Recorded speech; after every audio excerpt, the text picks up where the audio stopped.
SpaceX is currently accepting proposals for research studies and experiments to fly on Dragon. This could be research to understand mental and physical impacts while on SpaceX, orbit. We will be cycling the orbit tank isolation valves to equalize low flow pressure.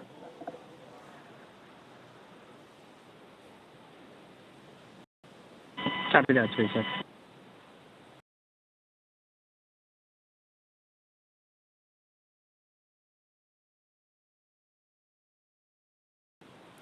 Just heard some comms from the core to the crew, letting them know that they will be cycling some air to equalize inside of the cabin. So this could be research to understand mental and physical impacts while on orbit, exploring how to improve training, physical fitness, and mental well-being, or advancing medical care with the exploration of just-in-time training and tools. Now, the selected research study groups will have access to SpaceX's crewed Dragon missions, opening up opportunities for researchers that research program. Visit spacex.com/human spaceflight/research.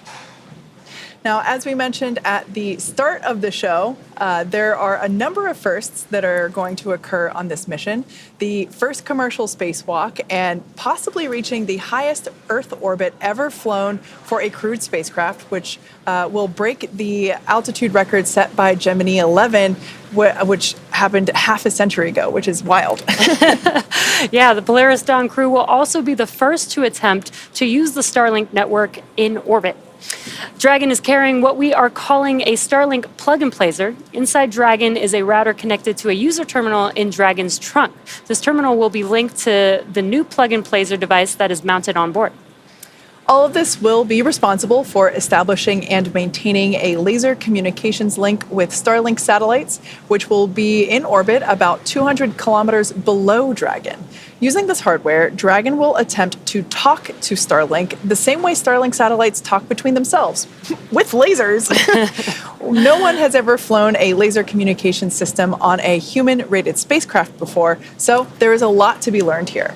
If this works, Plug and Placer could provide the first high-speed internet experience for people traveling in space. This technology will also help here on Earth by facilitating healthcare access and connectivity to underserved communities around the world. The Polaris program is donating Starlink to St. Jude Global Partners in 5 countries. Strong, reliable internet will help support the St. Jude Global mission by providing partners greater access to online medical conferencing, case and imaging sharing, and diagnostic assistance. Hospitals and foundations that are part of the pilot program will be able to provide better care to patients thanks to high-speed, low-latency broadband internet. The first countries selected to receive Starlink include the Philippines, Brazil, Chile, Peru, and Mozambique. The Polaris team is also donating Starlink to 100 schools in Chile and Brazil, striving to increase internet connectivity, which can improve education and telemedicine efforts for communities in need. The Polaris Dawn crew had a chance to hear from students in Chile after Starlink was installed.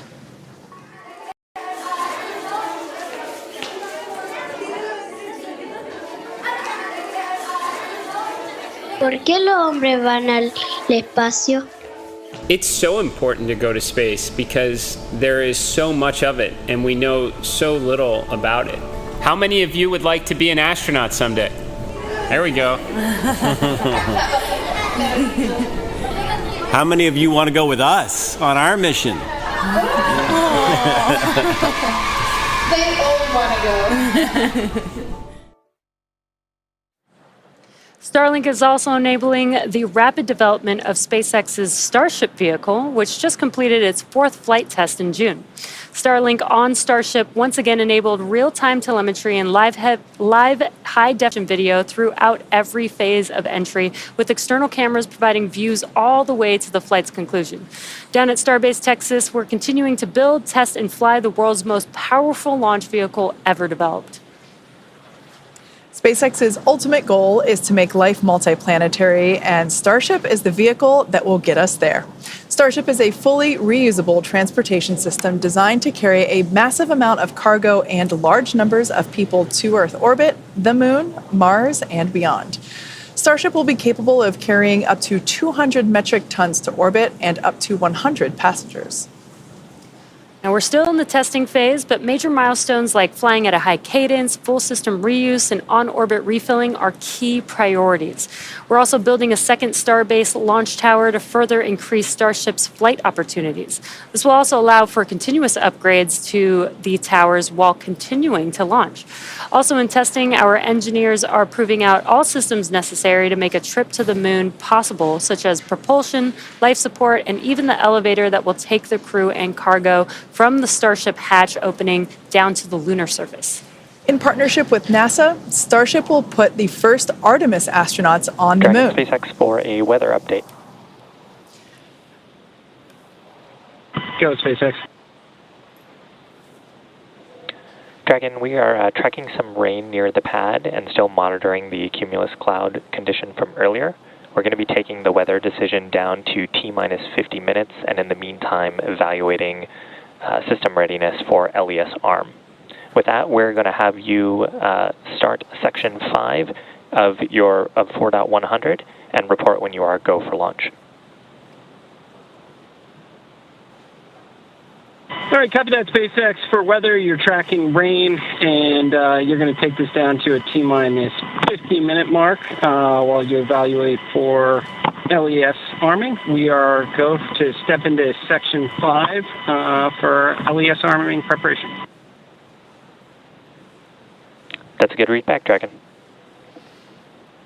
All right, so quick update there for our Polaris crew, just continuing to monitor the weather, as we've been saying all evening. Unfortunately, just one of those things that we can't control. Now, thinking back to the crew that will be involved with the HLS program, the Starship vehicle will perform one uncrewed demonstration flight before that Artemis 3 mission, which will be the first human surface expedition of the moon since 1972. With the ability to deliver cargo and people to the lunar surface, we'll be ready to help humanity build a sustainable presence on the moon and learn how to live off-world before the next step to Mars. SpaceX Dragon in section 5. Crews go for launch. Copy. Crew is ready for launch. Thanks. And great news there. Crew just confirming that they are go for launch while we monitor weather for T0 tonight.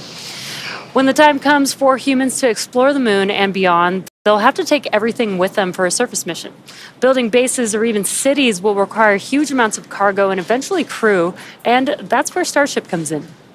This year is shaping up to be a busy one for Starship. As we mentioned, we recently completed the flight test 4 for Starship. That was on June 6th from Starbase, as you can see there on your screen.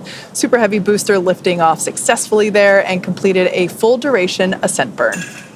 Starship executed another successful hot stage separation, powering down all but 3 of Super Heavy's Raptor engines and successfully igniting the 6 second stage Raptor engines before separating the vehicles. Following separation, the Super Heavy booster successfully completed its flip maneuver and boost back burn to send it towards the splashdown zone. The booster's flight ended with a landing burn, so exciting, and soft splashdown in the Gulf of Mexico 7 minutes and 24 seconds into the flight. The landing was caught by both the onboard camera, as you can see there, as well as one of SpaceX's marine buoys. Meanwhile, Starship's 6 second stage Raptor engines successfully powered the vehicle to space and placed it on the planned trajectory for coast. Starship made a control entry, successfully making it through the phases of peak heating and maximum aerodynamic pressure, demonstrating the ability to control the vehicle using its flaps while descending through the atmosphere at hypersonic speeds. Speaking of the flaps, those incredible flaps, Starship provided live video of those flaps during that re-entry phase via SpaceX's Starlink satellites. And it provided, as you saw, the most spectacular views as we all cheered on the little flap that could as it clung on for dear, dear life. Now, those Starlink-enabled views really just keep on giving. Flight 4 ended with the Starship igniting its 3 center Raptor engines and executing the first flip maneuver and landing burn since our high-altitude test campaign, followed by a soft splashdown of the ship in the Indian Ocean about an hour and 6 minutes after launch. Now, the 4th flight of Starship made major strides to bring bring us closer to a rapidly reusable future. Its accomplishments will provide data to drive improvements as we continue to rapidly develop Starship into a fully reusable transportation system. Now, coming up on Flight 5, which is the next flight, we're getting ready to attempt the first ever tower catch of a booster, which you can see that tower there on your screen. Returning the booster after a launch is a core capability to Starship becoming rapidly and reliably reusable. Yeah, that's going to be pretty exciting. And as of August 21st, both towers were fully stacked, which is pretty exciting to see. So stay tuned for exciting updates as we get closer to this next launch. And as always, excitement is guaranteed. Now, for those that recently joined us, as you can see on the clock, we're about T-minus 53 and a half minutes away from liftoff. We did hear from the crew operations and resource engineer that we are awaiting a final weather update at T-minus 50. That's 50 minutes, so in just 3 minutes from now. Weather has been a watch item all evening, in fact, for like the last 2 weeks. And we are hoping that some unfortunate weather close to the pad will dissipate in time. There is a couple of rules that we're watching, trying to hope that that weather clears out from the 10 nanometer range. So we are standing by for that final update from the launch weather officer. But as you can see on your screen, Polaris Dawn crew is pretty comfy in their suits and in their seats. Yeah, they are patiently waiting. They did give the go that they are ready for launch if we do proceed to T0. And again, we do have a couple opportunities for T0 if weather does not look good for the initial T0 that we're planning for right now. Yeah, that's right. But we are standing by, like we said before, just a couple minutes for that final update. Basically a go, no-go update from our weather officer. It's a little deceiving because this view here, these inky black skies, you can't really tell what the weather is or isn't around the pad. Of course, pad 39A here on your camera. And if I were Jared in the capsule, right, hearing that, you're in the capsule, you've done a successful suit leak check, you've done a successful side hatch leak check and closure, and he has flown in this capsule once before. This is Dragon Resilience. This is, of course, the capsule that took the Inspiration 4 mission on its, couple-day mission around planet Earth. And, if I were Jared, I would be really impatient at this point and just like... Yeah, we're listening in right now. The launch team is talking to the launch weather officer. They're trying to look in the crystal ball and figure out, do we think things may clear up in 51 minutes enough, keep the clouds, everything away more than 10 nautical miles from the pad? Or should we go to the second T0, which is at 9 hours, 23 minutes universal time, just under 100-minute delay if we have to wait? They're asking the LWO questions. We have the propellant load and launch go-no-go poll coming up at 50 minutes, or at 45 minutes. So everything's coming together right now. So we're going to listen in just a little bit more and see whether or not we roll the dice and proceed to 0, hoping that the little cells that are popping up dissipate in 20 to 30 minutes and give us a clear launch to space, or if we decide we're going to delay a bit. Yeah, we knew going into the countdown today that the probability of violation of the launch weather rules was 60%, i.e. only 40% favorable. So we knew that there was a chance here, but in the event that, the clouds parted, or rather just stayed away out of those 10 nautical miles, we wanted to try and take advantage of the opportunity if it presents itself. So we're keeping our fingers crossed and really hoping for that opportunity. And of course, we're talking about launch weather, but something that we've been looking at for the last couple of weeks is not only the launch weather, but also the booster downrange recovery weather, as well as the Ascent phase abort scenario weather patterns. Want to make sure that if Dragon, for some reason, has to activate the launch escape system during the ascent phase, that all that weather along that corridor is clear. And the weather 5 days from now to make sure that there is a viable path for safe crew return when their mission is done. So there's a lot going on. Yeah, there's a lot to look out for. And again, we are trying to make this call prior to propellant loading starting on the vehicles. That will be important for us to be able to hold if we decide to go to the additional T0 opportunities that we have. We'd like to make that call before we start loading propellant. Exactly. So we're now under T-minus 48 minutes. We are standing by for the final update from the launch weather officer. We're hoping that we get the okay to proceed into propellant load. This is such a great view. It reminds me of Tron, really. This view with the crew access arm illuminated from the interior. I love daytime launches, but there is something even more futuristic about the nighttime and all launches. Operators proceed with 18.85, propellant load, go, no go, pull. And just a quick note, launch director telling the team to proceed with the go, no go pull. Corps going to talk to crew now.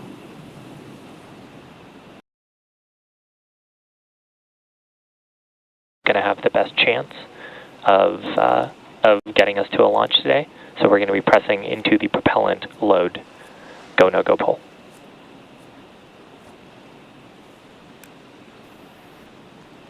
And copy that, SpaceX. And just for good readback, we are presently no-go for weather, but we are stepping into the prop load pull.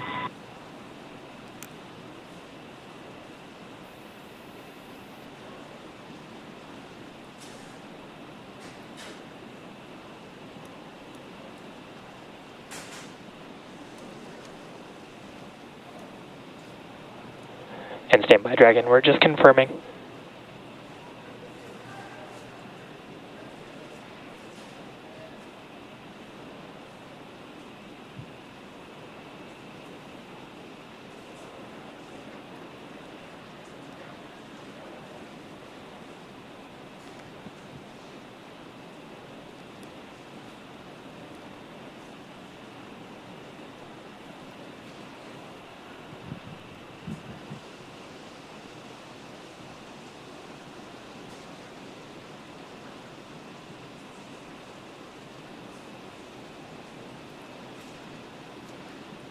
Yeah, we're coming up on T-minus 46 minutes. They've made a determination to continue on, betting that the weather will be go in 46 minutes from now. We heard Corps bring it up with the crew briefly.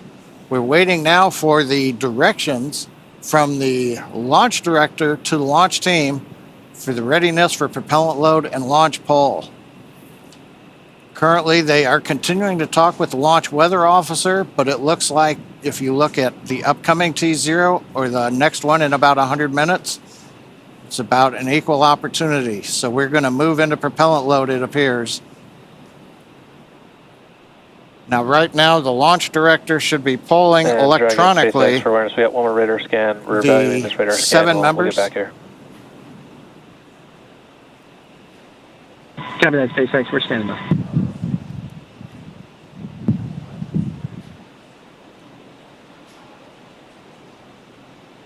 Yeah, there's some discussion on the WeatherNet about a cell to the northwest and whether or not it's exceeding constraints.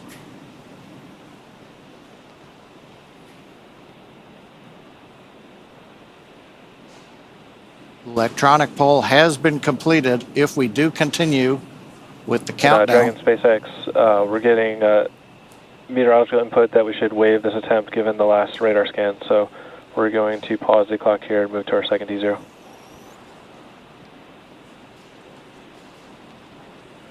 Copy that, SpaceX, and we are standing by for the second T0.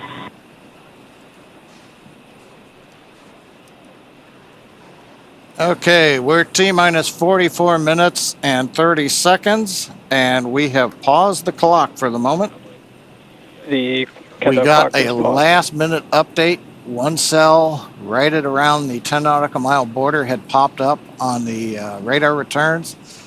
We have to get all the weather clear within 10 nautical miles of the launch pad in order to be able to launch Falcon 9 with the crew on the Dragon. And launch control. The weather LD was on countdown iffy. one, If it would please clear set the in T-spot time to for the original T0. 092349 UTC.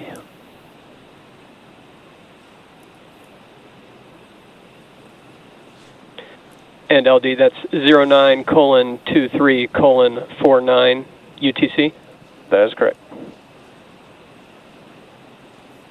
Launch director confirming the planned new T0, 09:23:49, I believe, universal time. That would be at 5:23 a.m. on pad 39A. And the clock is counting to 09:23:49 UTC. As you can see on the webcast screen now. Dragon SpaceX launch T time has been moved to 092349 Zulu. Stand by for seat rotation, after which you will remain in the capsule with the side hatch closed. Please confirm when you are ready for seat rotation.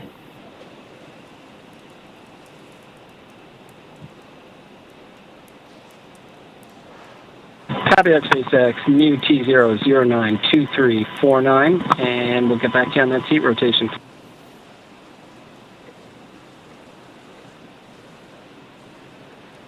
We just heard the core. SpaceX Dragon, we're ready for seat rotation. SpaceX copies. We will report when initiating.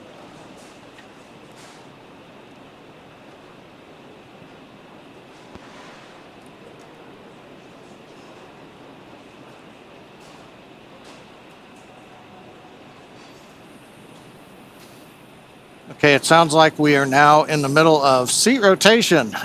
With the delay you see on the screen, we're T-minus 2 hours, 27 minutes. There's a view inside the capsule. They're working on their tablets, getting their updated clock.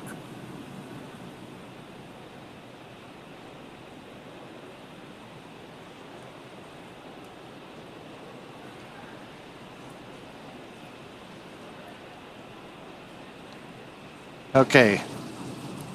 Updating for those who are watching right now. We got down Dragon, to SpaceX just is initiating seat rotation. a lot going on here. Seat rotation being initiated. We ought to see that on our screen coming up. And seat movement begins.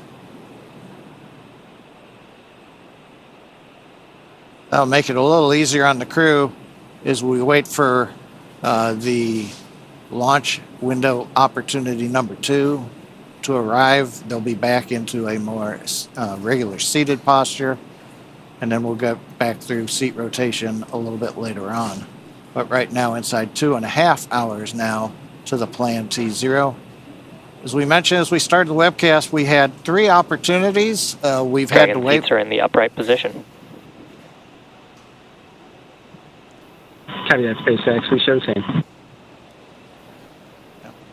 We had to wave off the first opportunity just as we got inside T-minus 45 minutes.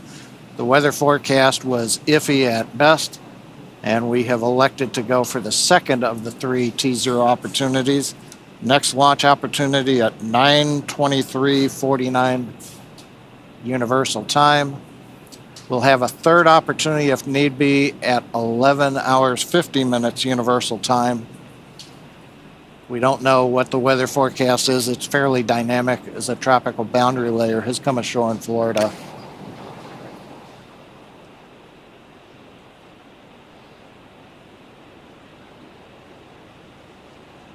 Now, just before we had the hold, the launch chief engineer had pulled both the Dragon and Falcon 9 teams, verifying that if we were to hold at this point in the count, just at T-minus 45 minutes before we began propellant load, that both the Dragon and the Falcon teams were in a good position to hold the clock and then recycle back to the T-minus 2 hours and 25 minutes that you see on the screen now. So we had not taken any irreversible steps. In fact, as you just saw, the crew rotation back to a vertical position, give them a little more comfort. They will remain inside the Dragon capsule as we continue to count down. Everything is good for Dragon, as well as for the Falcon 9 team. We had not begun loading propellant into the Falcon 9, and so we were able to hold the clock and wait till we get closer, and then we can resume the final checks and the propellant load of Falcon 9. Hopefully, fingers crossed, for a launch coming up in 2 hours and 24 minutes. And of course, we'll be continuing to watch the weather throughout the early morning in Florida. As I mentioned just a moment ago, it is dynamic conditions. The concerns we had were not winds. It was twofold. A shower was passing over the launch pad that was just had rain in the ascent trajectory, but we expected the rain shower to dissipate. The bigger problem is there are frontal boundaries north and south of the launch site, and we were then seeing cells popping up, and that made us a little concerned that they may still be around at T0, and we would then have had to scrub for the day. So the good news is we are still counting down for launch. We're going to wait 2 hours and change and see how things go. And with that, Kate, Atticus, Jesse, we got close. So close. But we're still here with another chance. Yeah, but we're not out of the fight yet. Obviously, we would have preferred for weather to cooperate, but the safety of the crew is the top priority. So we're unfortunately going to have to wait around just a little bit longer. SpaceX Dragon for T0 clock. Go, Dragon. Yeah, SpaceX, just wondering when we should expect a reset on our T0 clock. That's in work, Dragon. I'll let you know when we have that updated. Yeah, Core just working through some housekeeping And cut that, SpaceX. with the Dragon displays. Yeah, so we're obviously sad we don't get to go to space in 50 minutes like we were hoping, but I'm sure there's nobody more disappointed than the crew on board. But let's take this opportunity to learn a bit more about them. The Polaris Dawn mission has many first-time objectives, so the Polaris program, of course, chose a crew of experts who know each other well and have a foundation of trust that they can build upon as they undertake the challenges of this mission. So we've seen him before on Inspiration 4, Mission Commander Jared Rook Isaacman. As I mentioned, he was the commander of Inspiration 4, the world's first all-civilian mission to space. Jared holds several world records, including 2 speed-around-the-world flights in 2008 and 2009 for the Make-A-Wish Foundation. He has flown in over 100 air shows as part of the Black Diamond Jet Team, dedicating every performance to charitable causes. In 2011, Jared co-founded what would become the world's largest private air force, Draken International, and that trains pilots for the U.S. Armed Forces. In addition to his role as CEO of Shift 4, Jared is an accomplished pilot and astronaut with over 7,000 flight hours. Here's a little bit more about Jared. I think like a lot of kids dreamed of becoming an astronaut since kindergarten. I still remember checking out just big color picture books of the early days of the space shuttle. I remember talking to my kindergarten teacher, telling her that someday I was going to go to space. And I still remember she said to me that she'll be watching in her rocking chair. And then I think you just build on it with like just awesome movies like The Right Stuff and Top Gun the original and Space Camp the movie for sure. All you had to do is go to space camp and a robot would accidentally send you into space. If you are thinking about or dreaming about being an astronaut someday, it is totally possible. You do not have to be one of the lucky few struck by lightning. Organizations like SpaceX and others in commercial space are making it possible where hundreds, thousands, tens of thousands of people are going to go to space someday, and you don't have to be a test pilot You could be a doctor, a nurse, someone in the healthcare field, someone building the software that runs on the spaceship. And it's just so many possibilities for a future that's going to have, tens of thousands, maybe hundreds of thousands of people in space in the not too distant future. It's just so awesome to think about. With Inspiration 4, I always said it's hard to look at any one piece of the mission and have some extra excitement or enthusiasm because it all matters. It has to go right, every phase of it. Everything we do for months or years leading up to the mission itself and coming home, it all matters. And I'd say that's no different with this one. If anything, it's even more so because there's so much we're trying to accomplish. But I'm very eager and excited to see that moment when we arrive on orbit and kind of the reaction on the face of my other crewmates who will be going to space for the first time. It's like a really special moment where a lot of emotion comes together when you've arrived on orbit. And they've worked really hard and very deserving for this opportunity, and I'm eager to see it, kind of firsthand. My name is Jared Isaacman, and I'm the commander of Polaris Dawn.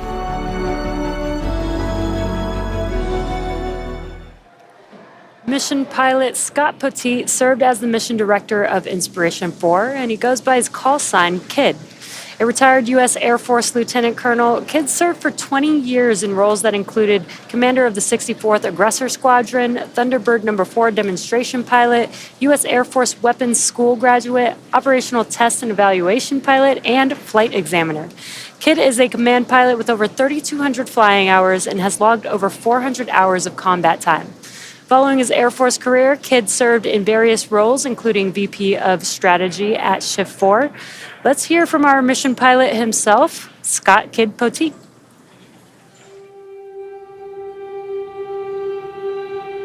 So my love for aviation and space, it started in the 80s. That's when I grew up. The movies The Right Stuff and the original Top Gun had come out. I was certainly inspired by those movies. But honestly, I struggled as a kid. I was a C and D student. The only reason why I got into college was I was recruited to run. I even struggled in college. I ended up with a degree in outdoor education. But I had an opportunity to go in the back of a KC-135 to watch some refueling F-16s in the air. I was totally inspired, puked the entire time, but I wanted to be a fighter pilot. I served in the Air Force for 20 years flying F-16s. When I retired in 2016, I thought that was the end. Space was never something that I thought I could achieve based on my academic background. Traditionally in the 80s with the shuttle program, it was astrophysicists, engineers, test pilots, those with advanced degrees. There are moments where you were like, oh my gosh, this is real, this is happening. And it brings me back to my Air Force and fighter pilot experience in combat. Compartmentalizing what's going on, being very acute to every little detail. Throughout this entire training process, we have these aha moments. And when I have these aha moments, I think about what it's going to be like when it is liftoff. And I think I will be in that very intense moment of being aware of all the details around me, all the senses, watching all the parameters of the rocket, staying very focused on the mission. I'm not nervous. I'm intensely excited for this moment. I'm a fighter pilot, so I enjoy the thrills of thrust and the acceleration that we're going to experience going from 0 miles an hour up to 17,500 miles an hour in a very short few minutes.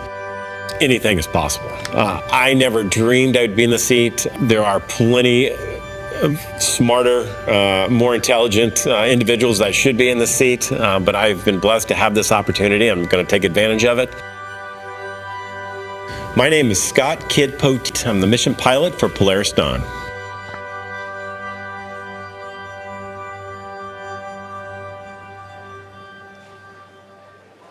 Mission Specialist Sarah Cooper Gillis is a lead space operations engineer at SpaceX, responsible for overseeing the company's astronaut training program.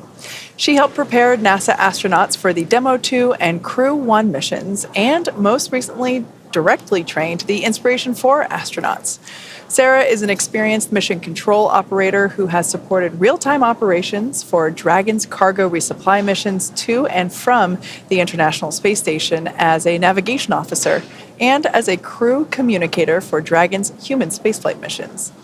In 2015, while studying at the University of Colorado Boulder, Sarah started an internship at SpaceX and then moved into the astronaut training program full-time after graduation. Here's a bit more about Sarah. So I cannot technically claim that I am a Boulder, Colorado native as much as I would love to. I was born in California, but I moved to Boulder when I was about 2 or 3 months old. And that's where I went to college as well. I went to the University of Colorado at Boulder and then eventually started as an intern at SpaceX. I would say I didn't always dream of going to space. I think my interest really changed in high school, and I thought human spaceflight was fascinating.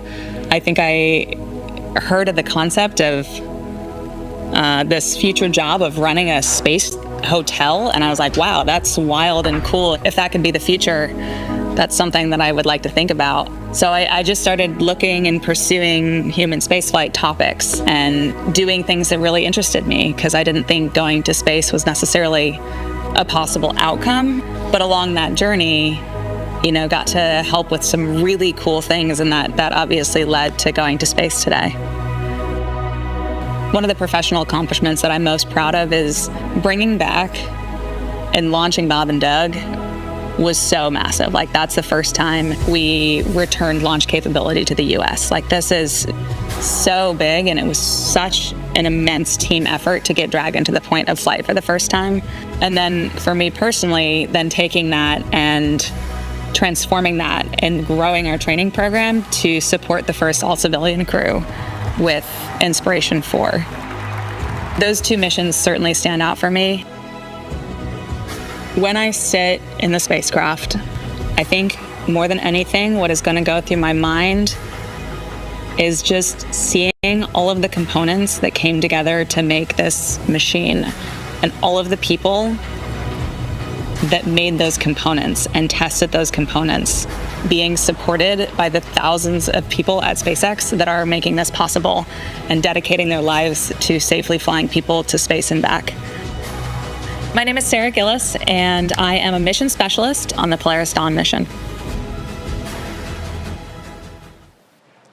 And rounding out the Polaris Dawn crew, mission specialist and medical officer Anna Menon, who also serves as a lead space operations engineer at SpaceX, where she manages the development of crew operations and works in mission control as both a mission director and crew communicator.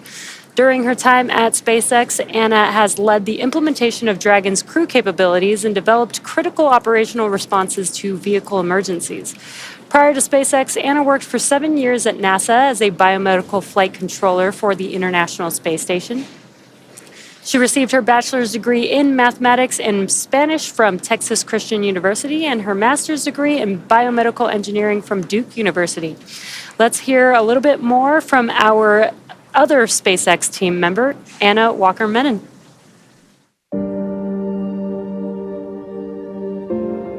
I did always dream of going to space. I think I was captivated by the beauty of our universe and the perspective and learning you can gain from that vantage point. So while I recognized it was a distant likelihood to ever end up getting to be there, I have always dreamed of getting to be there. I fell in love with space on a field trip in the 4th grade. I got to experience a day in the life of an astronaut as well as a flight controller in mission control, and I knew from that moment that this was an industry I wanted to be a part of. I studied math and engineering in college and graduate school, but the whole time just kept avidly pursuing the space industry. I was so thrilled when I got a job out of graduate school at NASA, and after about 7 years there, transitioned over to SpaceX, and I have been here ever since. On launch day, I think I will have a lot of things on my mind. I think one piece will be intense focus, remembering all of the work and the learning that we have gone through, thanks to SpaceX, to execute every piece of this mission to the best of our abilities. I will also be thinking about the massive team that it took to get to this moment, and probably honestly feeling a lot of gratitude. And then thirdly, I think I will be trying to memorize the moment. I think it's going to fly by, and I think I will try really hard to memorize the sounds, the feelings, the thoughts, the experiences in the rooms around me, so that I can freeze it in my mind and someday look back and recall what it felt like to be there. My name is Anna Menon, and I am one of the mission specialists as well as a medical officer on the Polaris Dawn mission. Well, Anna certainly got her wish in terms of having an opportunity to freeze the moment as we had to push off of our initial T0 due to weather conditions. But in those packages, you got some glimpses into the training that the Polaris Dawn crew had to undergo. They not only went through the same SpaceX training as our NASA astronauts, but they also had to train to perform an EVA, or an extravehicular activity, or spacewalk, as it's better known as.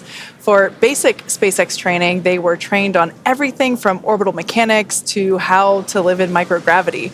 They also ran through numerous simulations of what the full mission will look like while seated inside our Dragon training spacecraft.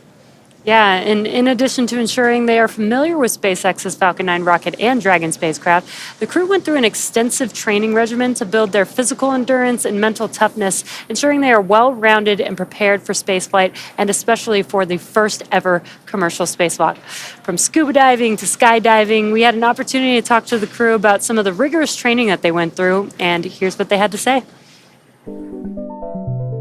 The bulk of the training has been rightfully focused on the EVA, or the spacewalks. In a development program, you don't know what you need to train to. Like, how can we run pressurized operations, simulate microgravity, but also have like a simulator that's powered, with hatches to get in and out of, so we don't have to submerge that in a pool. We looked at a suspension system solution where we can set up a physics model that allows you to pressurize the suit, put on a harness, and then a hoist will lift a suited crew member up. And you can basically use one finger and you press down and your whole body will move up, just like in space. It allowed us to really put into practice the different piece-by-piece steps that are necessary to complete this operation safely. One aspect of our training has been scuba diving. The buoyancy allows us to kind of experience a different environment. The lack of communication is a challenge associated with scuba diving. You rely on alternate forms of communication. You'll use different hand signals to communicate, like I'm okay, you're okay. So I would say scuba diving has a ton of great training lessons that are directly applicable to our spacewalk. I have to say, I think the max fun here was the skydiving we did at the Air Force Academy. That was some of the best training ever. When I dropped out of that airplane, sitting in the airplane as I was going up, I felt those nerves, all of that rush of emotions that comes with, recognizing that you are about to do a really high consequence operation. And you're standing out, leaning into the wind, out of an aircraft, and then you just let go and you fall. It was incredible training, some of the most memorable training we've done. For the centrifuge training, the purpose is to go through both a launch and a reentry, as well as a launch escape mission profile in this human centrifuge that's spinning you around and imparting forces on your body that are similar to the ones that we will experience when we go through those operations actually in space. When you're in space, you have to deal with the circumstances that you're dealt. Similar fashion is climbing a mountain. You're on the side of a mountain, it's taken days to get to where you're at, approaching the summit. You're dehydrated, you're hungry. You learn to manage those stressors. And those are all good preparation techniques in getting ready for space exploration. We've had it all. We've had unbelievable highs, and we've had lows. It's just been a great 2 years of growth. Some of the best times of my life. Dragon is the first private spacecraft to take humans to the International Space Station, and it's currently the only vehicle capable of returning significant amounts of cargo to Earth. It's also the first private spacecraft to take an all-civilian crew to orbit during the Inspiration mission in 2021. Over the last 4 years, the spacecraft has supported 13 human spaceflight missions and flown 50 crew members representing 14 countries. Through missions like Inspiration 4 and Polaris Dawn, Dragon is helping lay the groundwork for deep space exploration, rapidly expanding our knowledge of how humans will adapt, live, and work in space. Dragon can also help discover more about our home planet. With upcoming missions like From 2, we aim to do exactly that. Named in honor of the ship that helped explorers first reach Earth's Arctic and Antarctic regions, the crew of From 2 will be the first to explore Earth from a polar orbit. From 2 will be SpaceX's 6th commercial astronaut mission and will allow the crew to observe Earth's polar regions through Dragon's cupola at an altitude of 425 to 450 kilometers. Over the years, Dragon has proven to be quite a versatile spacecraft. It can autonomously dock to the space station when outfitted with the ISS docking adapter. In free flyer mode, the docking adapter can be swapped out for a cupola for the best views while in orbit, and that'll be the case with the upcoming From 2 mission. Finally, we have our newest option, which is the Skywalker hardware to support a spacewalk, and the Skywalker will be making its debut on Polaris Dawn. And in addition, who knows what else the future will bring. Now, while the crew gets situated in Dragon, let's take a moment to get familiar with the spacecraft that we will call home, that the crew will call home for the next 5 days. Designed to be the safest spacecraft ever flown, the fully autonomous Dragon stands nearly 27 feet tall and 13 feet in diameter. Dragon is capable of carrying up to 7 passengers, but for today's mission, it's carrying the 4 members of the Polaris Dawn crew. The crew will spend the majority of their time in the pressurized section, which is the top portion of the spacecraft you see there on your screen, and this allows for transport of people and environmentally sensitive cargo. Dragon's trunk, which sits just below the pressurized section, not only carries unpressurized cargo, but also supports the spacecraft during ascent, and it remains attached to Dragon until shortly before re-entry into Earth's atmosphere. And as you can see there, half of the trunk is covered in solar panels on the left side, and that's to provide power to Dragon during flight. The spacecraft is also equipped with 16 Draco thrusters, which are used to orient the spacecraft during the mission. Each Draco thruster is capable of generating around 90 pounds of force in the vacuum of space, and these engines are just as important to Dragon as the Merlin engines are to Falcon 9. In addition to these 16 Draco thrusters, there are 8 Super Dracos, and these power the spacecraft's launch escape system.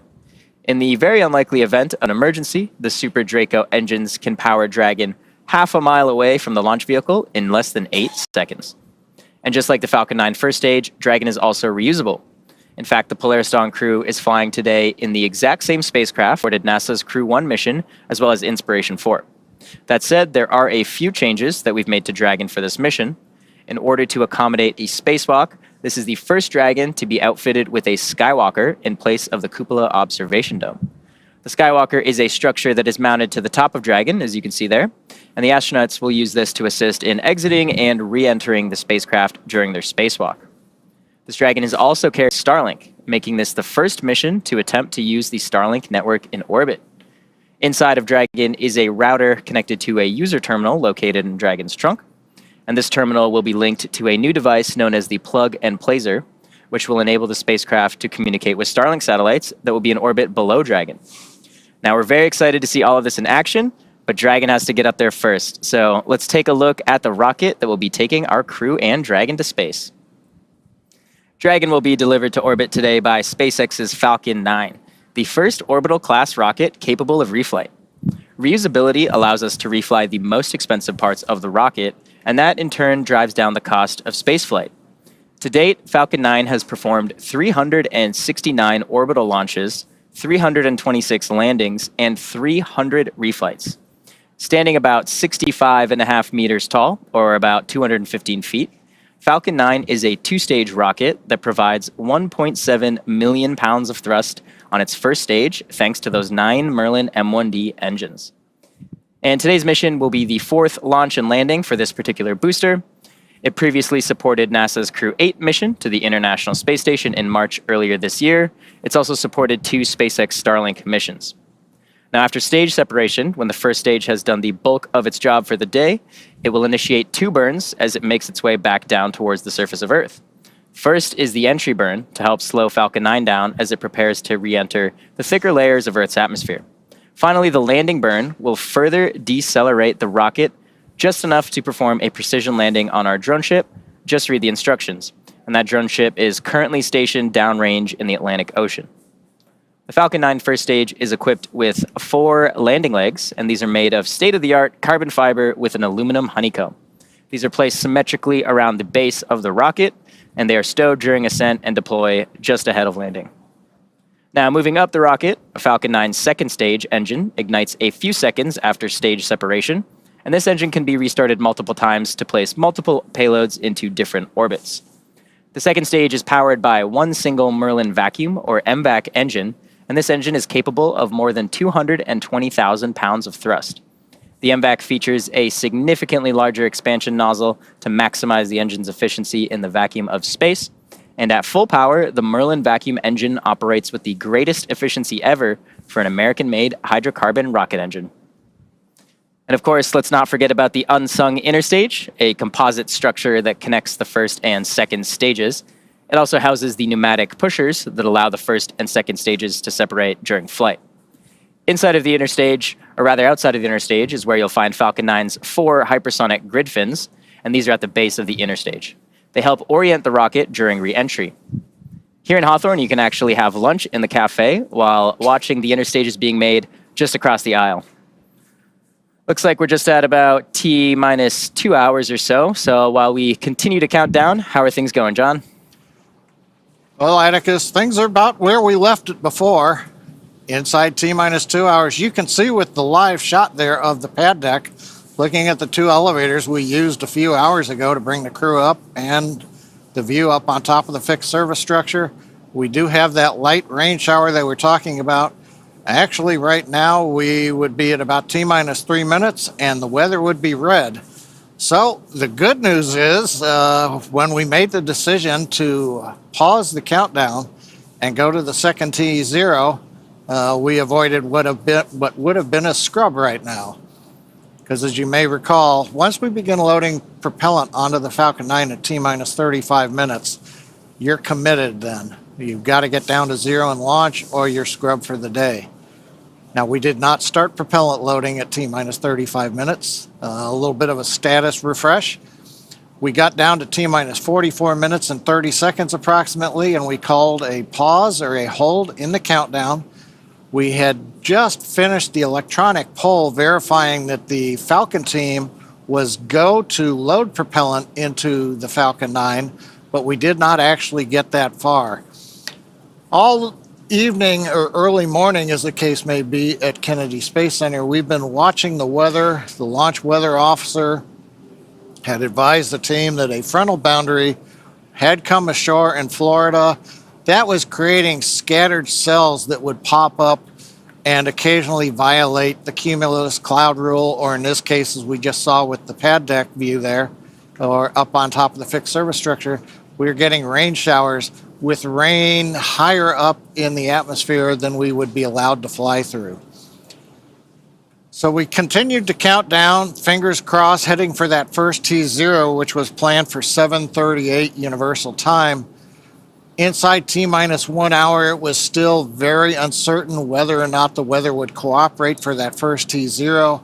The team took the decision down as far as they could inside of T-minus 50 minutes, trying to get the last little bit of information. But just as we thought we were going to press on and go with the original T0, we saw a cell pop up on the radar map that exceeded conditions. We looked at that and decided to go ahead and hold the clock. We heard the Corps then go back up, talk to the crew, tell them that we were held, and then we recycled to the second T0. Now we have 3 T0 opportunities. The first one is now passing us by as we get ready at 7 hours and 38 minutes Universal Time, 10 minutes from now, and that would have been a scrub. The next one that we are aiming for is coming up at 9 hours, 23 minutes, 49 seconds Universal Time, just under the 2 hours you see there on the countdown clock. There is a third opportunity if we need it at 11 hours, 15 minutes Universal Time. The problem we have is the weather is still uncertain enough that the team can't make a decision whether the second T0 or the third T0 is the best one. We're going to continue counting down, obviously, as you can see on the clock there. The scattered rain showers we see, those should clear out of the way. But we most recently had another no-go condition pop up. The surface electric field, essentially the measure of how the atmosphere is electrically charged, has violated criteria. We're going to continue to watch that. We think that one will clear. Primarily, we're continuing to worry about the cumulus clouds and the possibility of having to fly through rain on the way up the northeast coast of the United States as we head into the orbit at just over 51 degrees inclination. The Corps has talked to the crew on board Dragon. The mission director for Dragon, they have done their readiness polls. We've also checked with the SpaceX Falcon 9 team. They are go. Also, it appears that the next T0, there is no proximity warnings or concerns with any orbital satellites. Sometimes you have to move a launch window a minute or two if there might be a conjunction in space. Right now, it looks like we don't have any of those issues. The big question will be whether or not the weather is going to be go at the next T0. The other plan that we have is while we are in this hold for a little while, this is giving the Dragon and Falcon launch teams a chance to rotate people on and off console, take a few minutes break. It's been a long early morning for the team. Everybody continues to have support. So, we're ready to support anything that may come up, but we are giving the crew a chance to refresh. The next major event is we continue asking the launch weather officer, what's the forecast look like? What's the forecast look like? The next big one coming up will be at T-minus 1 hour and 30 minutes, just over 22 minutes from now. That's when Dragon is going to rotate the seats back into the launch position. The crew right now is sitting upright inside the Dragon that you can see there. The crew access arm, and there's a view of the crew in their upright posture, and then we'll rotate to horizontal into the launch position to get ready. That'll be a little later in the count than we had done it the first time around, but that's fine. The hatch is closed, leak checks, everything is copacetic in Dragon. So they'll get ready in an hour and a half and go back into the launch position in their seats. We'll continue to bring it down. We'll get inside T-minus 1 hour where we'll do another evaluation on what the launch looks like. And then fingers crossed, we'll be able to press past T-minus 45 minutes and get into the prop load at T-minus 35 minutes. Everything continues to look good. One reminder, the only people on the pad right now are the Dragon crew themselves, the 4 people inside the Dragon. You can see that crew access arm. The seals have been deflated. They're retracted. All of the handholds are out of the way. Everything's been cleared. The only thing really waiting for everybody is ideally we get inside 45 minutes so we can retract the arm. So nobody's going back out to the pad right now. All the vehicles are cleared off. So we're going to just continue to give you status updates as we go along. But Kate, hopefully the second T0 is the winner. The first one turns out the weather is red right now, and we wouldn't have been able to go. Yep. Well, you know what? It's been a good rehearsal so far. And realistically speaking, while the Polaris Dawn crew, I'm sure would be delighted to be closer to, how long have we been holding now? Would they be in space now? I'm not sure. My brain is a little mushy at this point. But the point is that they would still be in the Dragon capsule right now, regardless, in their seats, most likely. So they're not really doing anything significantly different physically anyway. Now, we did, as you heard John say, we did rotate the seats a bit so that they could kind of like stretch out a little bit more to be a little bit more comfortable. So, I'm guessing there's probably some charades happening or other games involving like hand signs and so whatever they can do while still strapped into their seats. Exactly. Right? Yep. Yeah, oh, look, there they are. There you can see them on their tablets. All four of them on their tablets. I wonder if we've equipped those tablets with any games. I hope so. I mean, they'd have a lot more mobility in these EVA suits to be able to play some more games in these suits versus the IVA suits. Yeah, that is definitely true. Gorgeous shot there of 39A. Like we mentioned before, we are in a not quite a holding pattern because we're still progressing with the launch countdown, but we did have to reset the T0 clock due to weather, and we are fingers crossed that our second targeted T0 time will be more fruitful than the first one. Yeah, we are patiently waiting. It is T minus 1 hour and 49 minutes until our new T0. But yeah, the crew is patiently waiting, relaxing inside of Dragon. And so now during the EVA for the Polaris Dawn crew, they will be wearing our newly designed EVA spacesuits, which we see them wearing in the Dragon capsule. And there you can see the suit on your screen.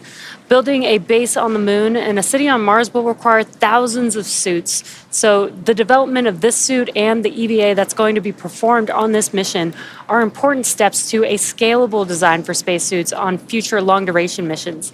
So let's take a look at the making of the suits our crew will be wearing during the first ever commercial spacewalk. An EVA suit is an extravehicular activity suit, which is a spacesuit that can go outside of the spacecraft to do a spacewalk. We started with the IVA suit that we have, the intravehicular activity suit, as a kind of starting point and looked at it and said, what would we have to change about this to be able to support a spacewalk? So the first is mobility. The crew will have to do a lot of moving around inside of Dragon to get outside and do the spacewalk. We had to add in new joints and new features in the suit to allow them enhanced mobility while the suit's pressurized. When a crew member is pressurized in the suit, the soft portions of the suit become rigid. They need actual flexure and rotational joints to allow them to move around. It's kind of like a suit of armor made of fabric. We innovated in flexure joints to allow easy bending at the elbows and the knees, as well as a collapsible rotator joint that exists on the shoulder, which allows the suit to remain nearly fully soft, but when pressurized is a rotational bearing. The difference between the IVA and the EVA suit is that on the IVA suit, the zipper system location is in the inseam. But since we needed to have lots of mobility on our EVA suit, that was not the preferred choice. By moving the zipper system from the inseam to the waist, we mitigated risk of the stress of the zipper. Another big element was also the thermal side of things. The crew is obviously exposed to a much more extreme thermal environment during the EVA, so we want to make sure that the inside of the suit is comfortable for them, and that as they interface with parts of the vehicle, that is safe for them to touch as well. The EVA suit is built and designed here at SpaceX in Houghton, California.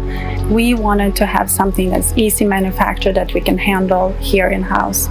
So we developed this new material, so it's fabric-based. We actually added a new layer to the suit, which we refer to as the Faraday layer. And this is a conductive cage around the suit that shields the suit from external electric fields. The helmet on the EVA suit looks very similar to the IVA suit, but it is really an all-new design of that helmet. It's much more robust from a thermal structural perspective since it will be taking more extreme temperatures.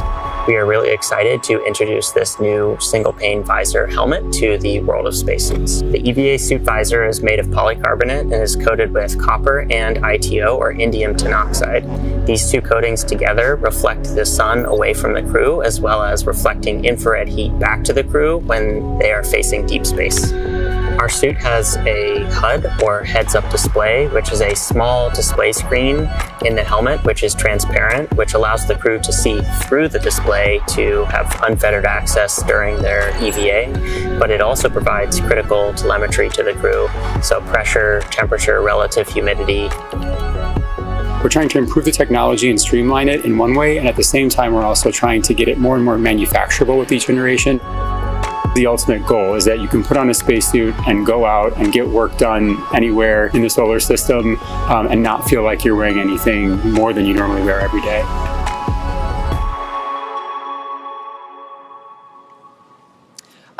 Love seeing how we have designed those suits from really the ground up. They look similar to the IVA suits, but there's so many enhancements and changes in order to make them suitable for an EVA, and we are definitely looking forward to seeing them in action in just a few days. But until then, let's take a look at how the actual EVA itself came together.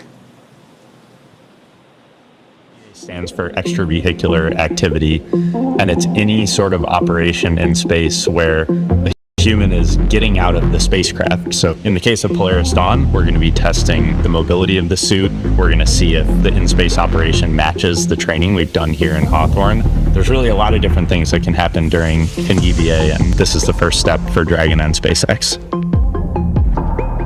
When I first started working at SpaceX, I never thought I'd be training a crew to do an EVA. It's brand new, it's so unique, we've never done anything like this before, and so we wanted to make sure we had the best possible training program for this mission. We want to see if we can train a spacewalk on Earth in a way that's representative of what it feels like in space. Even though only 2 people are going to be going outside during this first EVA, all 4 crew will be in EVA suits going down to vacuum. Dragon was always designed to vent to full vacuum, but we've never taken a full Dragon capsule down to vacuum, and this will be the first time we do it in space. We actually put crew into a chamber at Johnson Space Center in Houston and had them live the exact profile that they will experience, and making sure that no one actually experienced decompression sickness. We have a couple new training assets for Polaris Dawn to train the EVA specifically. The suspension system that we have is situated on top of the platform of our capsule simulator. The lines drop through the hatch. They attach to a single crew member inside the capsule. We can lift them up and get them situated so that they can egress the capsule and perform their tasks at Skywalker, the mobility aid.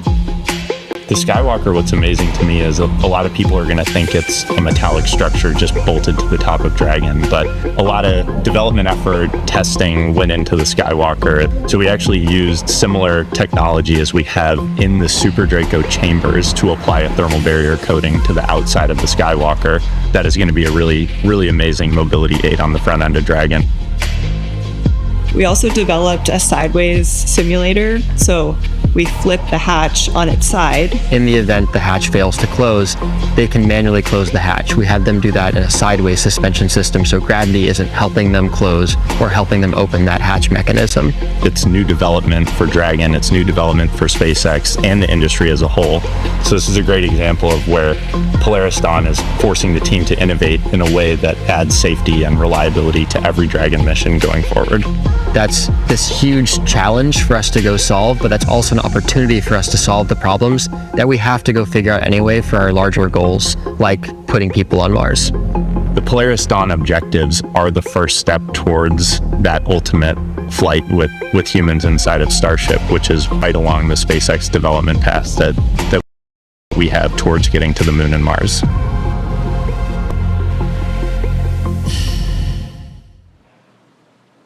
It is so exciting to see not only development of the EVA suit, but the EVA operations as well, and how so much has specialized for this mission with the goal of having the ability to open that top hatch and have Jared and then Sarah go out and test the mobility of the suit and the functionality. And to me, it's just so cool to be able to see the design and the planning that went into all of that to make what is about to happen.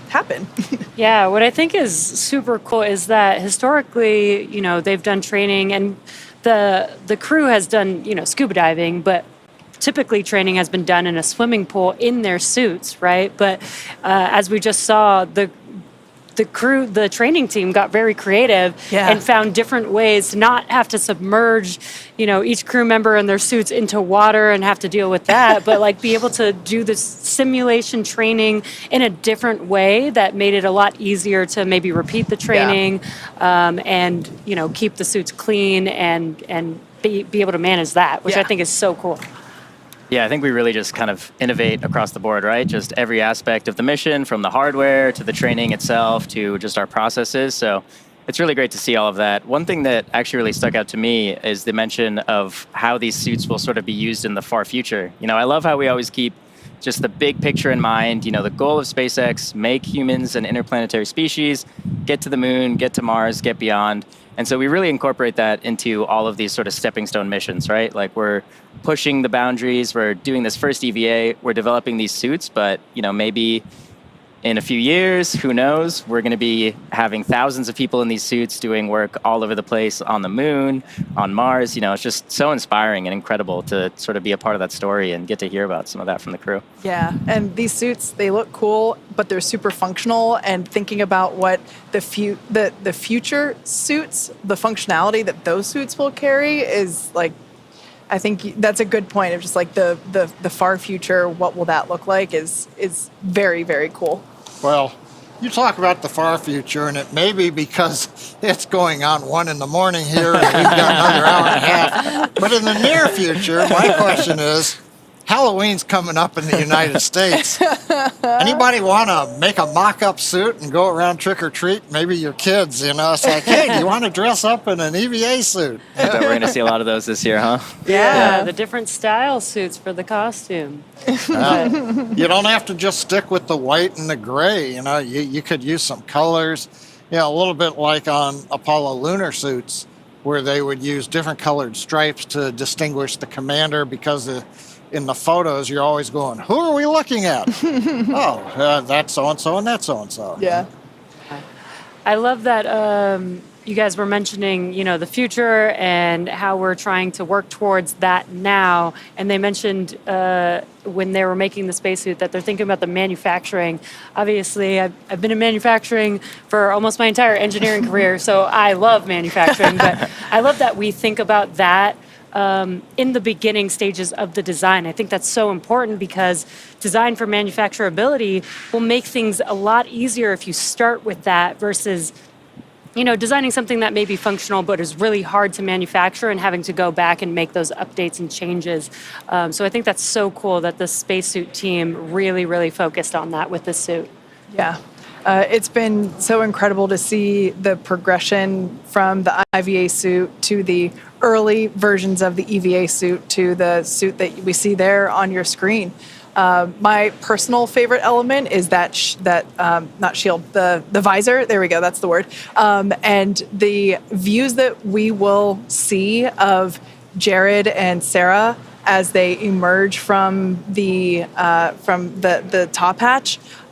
It's going to be incredible, and just the fact that just the visor itself, not only does it look cool, but it insulates them on the inside and the outside, depending, if they're looking toward the sun or away from it. It helps to keep them cool or warm, respectively.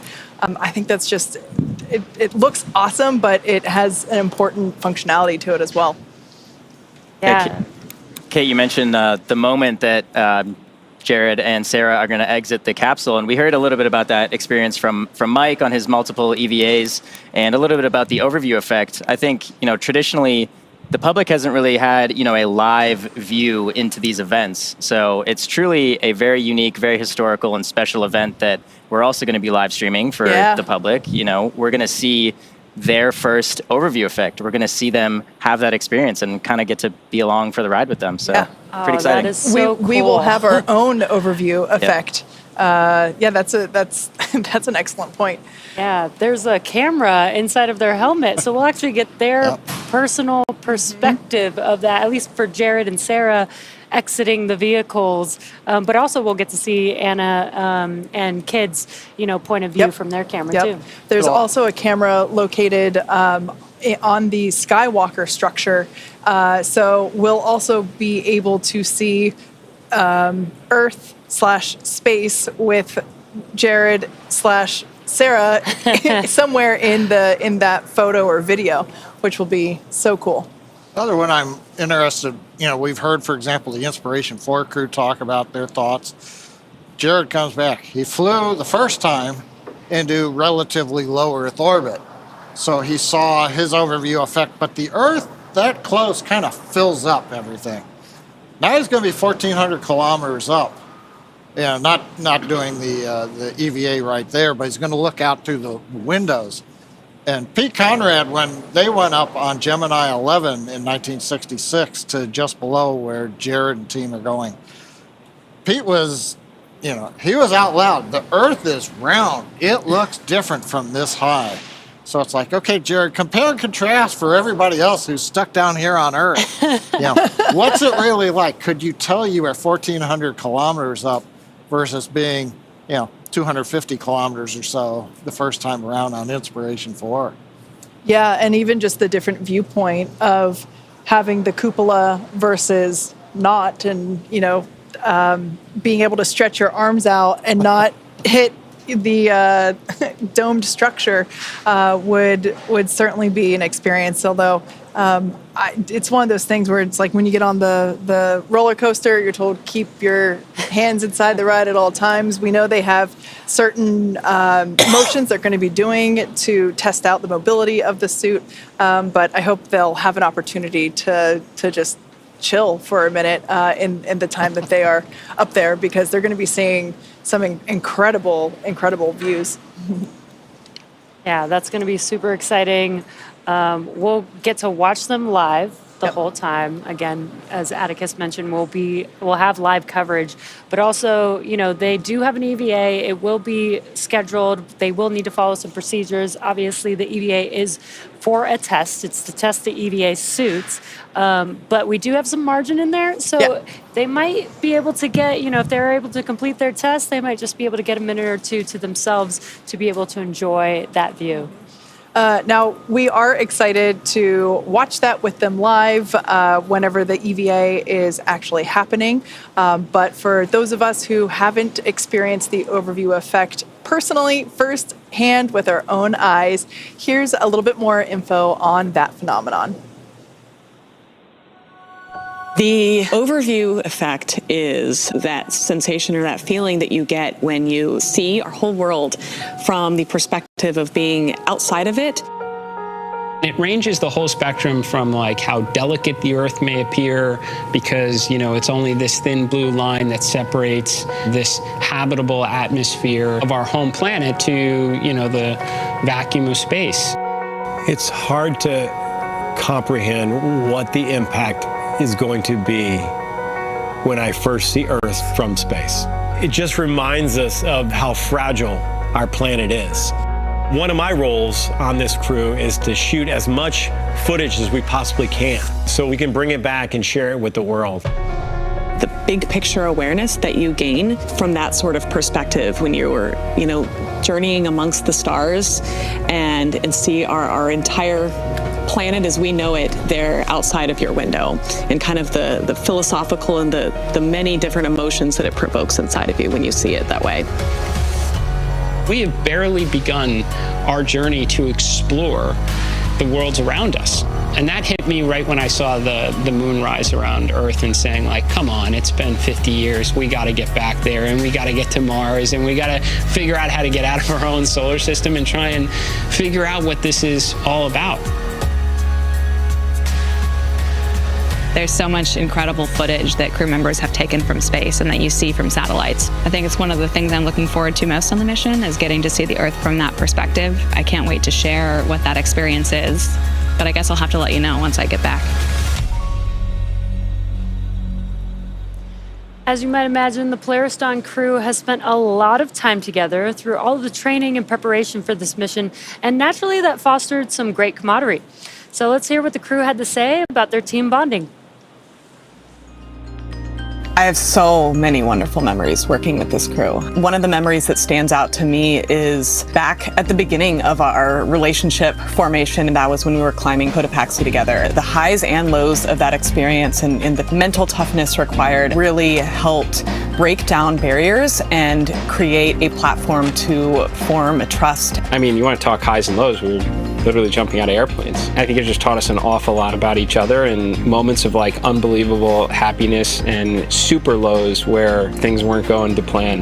Mountains, flying fighter jets. Honestly, I think it's just the mundane moments that we have together to gel as a crew and relying upon your crew, knowing when we need to ask for help.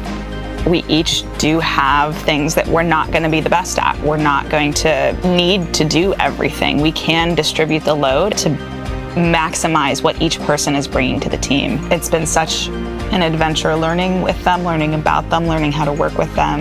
I don't think 5 days is going to be enough.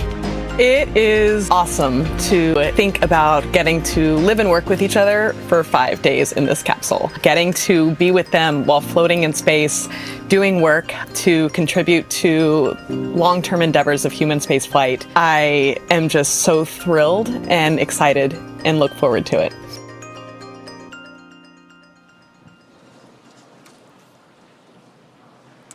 Now, there are science and supplies going up on the Polaris Dawn mission, but also the crew is taking along some personal items for their 5-day trip around the planet.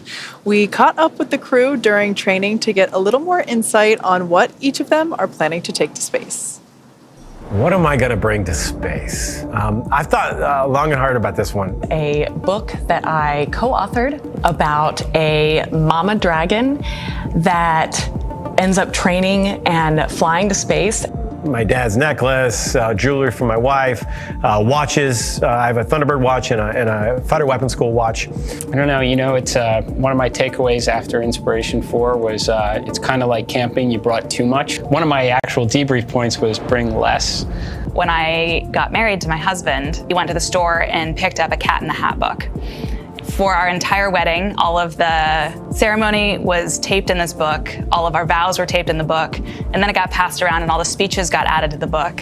And so it's just a very fun collection of very special memories captured in a very endearing Cat in the Hat book. I'm going to bring this big hunk of metal that will go higher than anyone has ever flown in Earth orbit. I'd love to be able to have some sort of a memorabilia for everyone who contributes to this, of which it's pretty hard because there's 10,000 plus SpaceXers. I guess I wish I could bring something for everyone who's made a difference in this program. I will, in particular, get to read this story from space to my kids here on Earth, as well as some of the brave kids of St. Jude Children's Research Hospital. And I think that connection moment while I'm up there floating in space is something I'm just really excited to have the opportunity to have. So as you can see here on your screen, the Polaris Dawn crew, the seats have rotated back into the launch position. So that is a good sign. Everyone remains comfortable, buckled into their seats. We're now just under an hour and a half until the next launch opportunity. And we are keeping our fingers crossed that the weather cooperates better this time than it did last time. So we saw a little bit there about what these 4 individuals are taking with them into space. I think Jared's advice was kind of interesting. Take less. I kind of agree with that. I personally would probably just take my wedding ring, some flower seeds to plant, and my favorite book. Speaking of which, we already mentioned it earlier, but it's just such a beautiful book. This is a book that Anna actually co-authored, and it is basically just like a story for her children, and she's taking a copy with her to space. And I'm going to order one for myself and very kindly ask her to sign it when she gets back. Yeah, that's pretty cool that Anna gets to bring something that she wrote and created onto the vehicle with her. But Atticus, what would you take? I don't know, maybe just some popcorn, some candy, some soft drinks, Some snacks. Yeah, some snacks. It's a long trip potentially. So. Would you save any for you to eat when you came back to Earth? Or Oh, that's a good idea. Yeah. Maybe share with my friends some space candy. There you go. Some Jesse, gifts. What about you? Oh, I would definitely have to bring a basketball. Of course. Basketball has made me who I am today, but what I really want to do is bring Space Jam to real life. That's my plan. Amazing. John, your basketball will be your zero-G indicator. That is genius, John. Or a Nerf ball. Yeah, a Nerf basketball. There we go. Not for a mission with an EVA operation, though. Oh, yeah. John, what would you take? I'll be more of a sentimentalist. When I was in the Air Force, working Titan launch vehicles, not the ICBMs, but the above-ground launch vehicles, the Air Force only had one way to distinguish, and that was to give you a rocket badge that you would pin on to your uniform shirt. And so it said, yes, you're working launch vehicles. Well, I've had that since 1980 when I started working launch vehicles, and it's actually been to space and back on a Falcon 9 first stage. So I would take that well-worn and well-traveled badge, and I'd take it with me again, and away it would go. Yep. And then come back down. So it'd have 2 flights on it. Yeah. And it would be a rocket badge. It'd be pretty cool. I also thought of another one that you could do, your binder. The infamous webcast binder, just like I always have my my notebook. I think those would be 2 staples if we were to go. Yep. My brains. Who knows, maybe we'll do a webcast from space one day, right? We'll have some of our own employees up there, maybe broadcast live. You never know, right? That could be cool. Anna and Sarah are making the way for us to go up there. So that could be a thing. Yeah. We heard earlier that kid puked the whole time during his training. That would be me, 100%. I can barely ride in the back of an Uber. Oh, man. Yeah, it's a little bit more spicy than an Uber on the way up to space. It's okay. I will hold down the fort here while you guys go. It's only 4 Gs. Only 4 Gs. Yeah. Anyway, we are continuing to count down to the next launch opportunity for the Polaris Dawn crew. For those of you that have just recently joined us, all 4 of our crew members are inside that Dragon capsule there on your screen. They are the only ones left at the launch pad. The closeout crew have departed the pad. And we unfortunately had to reset the countdown clock just past, I think it was like T minus 48 minutes. So unfortunately, there was a last minute radar scan that showed basically non-conforming weather requirements. And so we had to stand down and basically reset for our next opportunity, which is coming up in just an hour and 22 minutes. So the crew has remained in the Dragon capsule. Folks here for mission control are cycling through, getting an opportunity to stretch their legs, get some refreshments or some food, and really get refocused as we come back into almost right where we left off. Yep, so as the clock continues to count, we're just at about T-minus 1 hour and 20 minutes. So far, everything with Falcon 9 and Dragon are being reported as healthy. But in the meantime, John, can we get a further status update? Well, thanks, Atticus. T-minus 1 hour and 22 minutes, as you just saying. Everything is kind of in abeyance for the moment. We're waiting to get more information on weather. You can see a view of Dragon spacecraft on top of Falcon 9 at Launch Complex 39A on Kennedy Space Center. Lights are on in the crew access arm, but it doesn't mean anybody is in the arm. And you can see there on the screen the crew. We rotated their seats back into the launch position at T-minus 1 hour and 28 minutes, just about 7 minutes ago. Currently, we're slowly moving up on T-minus 1 hour where things start to pick up. Update. And here comes the weather update. QLB. All weather rules just cleared about 30 seconds ago, so we have a green range for weather rules, and we'll have our SpaceX meteorologist fill you in for the next T0. It's great to hear, and standing by. And Dragon SpaceX Weather Officer here. We did violate a number of launch rules for that cumulus that popped up at that initial T0, so made a good call there from the whole team, SLD 45 and all. And we are tracking a much better POV for this next T0. The LWO is tracking a 35% chance of violation, and if everything holds as it currently looks for another 20-30 minutes, we should be able to step that POV down. But overall, looking good for this next launch attempt. And copy that, Weather Officer. That's really great to know. 35% presently for POV and should be stepping down in the next 20 minutes or so. Good to hear.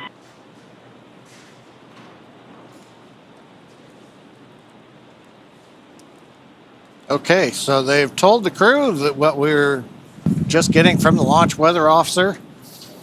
The first launch attempt we had to hold as we got inside T-minus 45 minutes. A cell had popped up and it looked like we were going to be no-go at T0, which would have scrubbed us for the morning.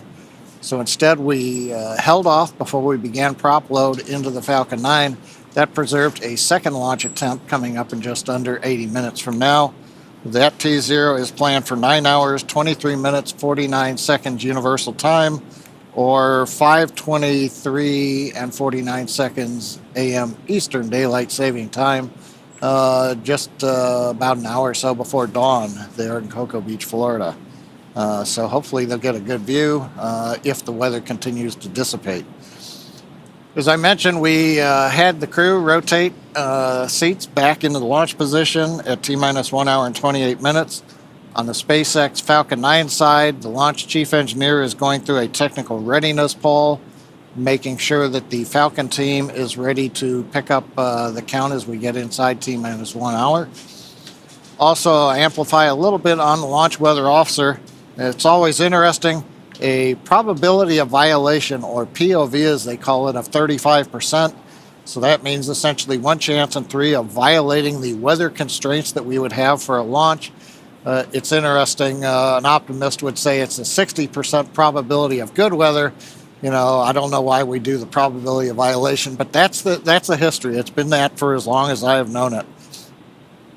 The big thing that is changing is that the weather was fairly chaotic over the last hour. It's very hard to model and predict as the boundary layer was coming ashore. What they're seeing right now in the weather radar is the boundary looks like it's dissipating. And as the Corps told the crew and the weather officer amplified, we ought to know more in about 20 minutes as we get down close to T-minus 1 hour, in which case the probability of violation may actually decrease, give us an even better chance. Still looking at a variety of things. The rain showers that we saw earlier on the camera lens, making sure that they've dissipated, that we don't fly through rain on the way up. We also want to make sure the big one is cumulus cloud rules. We don't want any thick, high-altitude clouds in the flight trajectory. And then, of course, continuing to watch the winds, but that looks to be pretty good.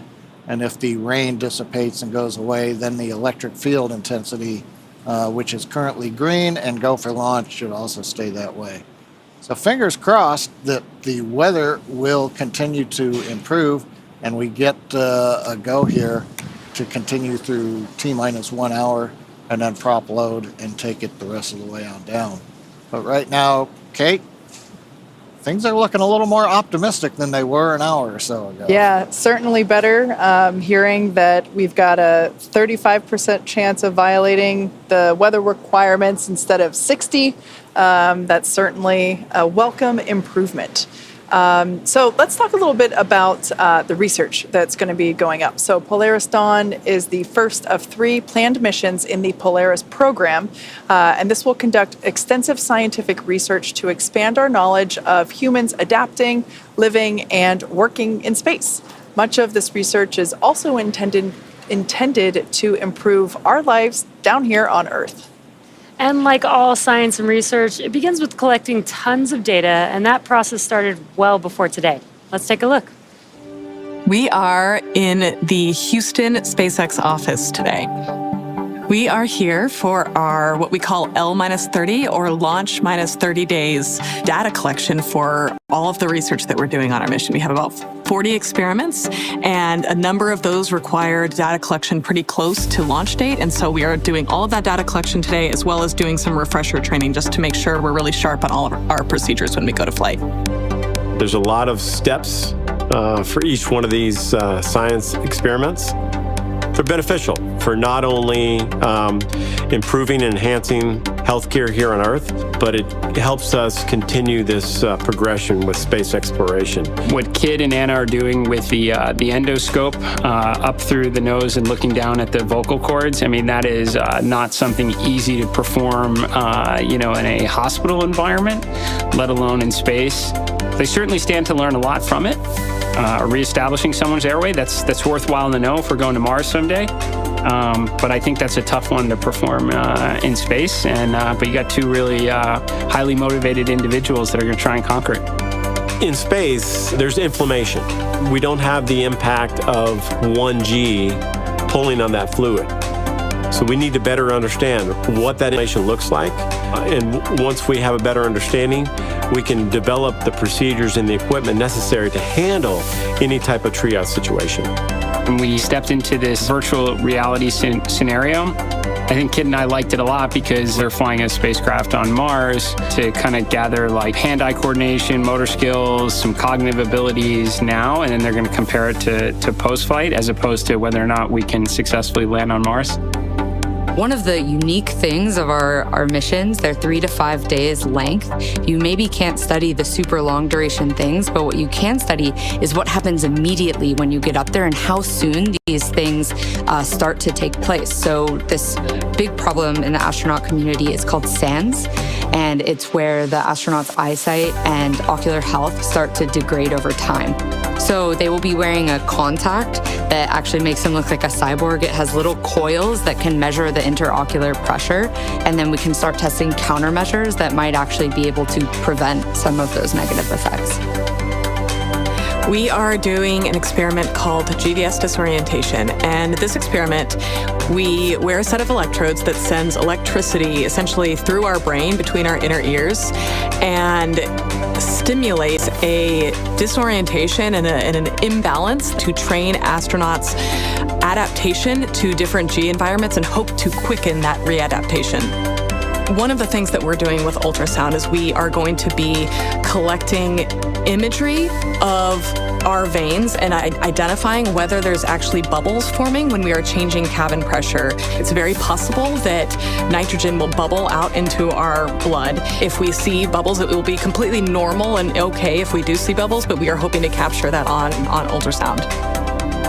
In order for us to become multiplanetary, we've got to overcome some of these challenges associated with space exploration on longer duration missions.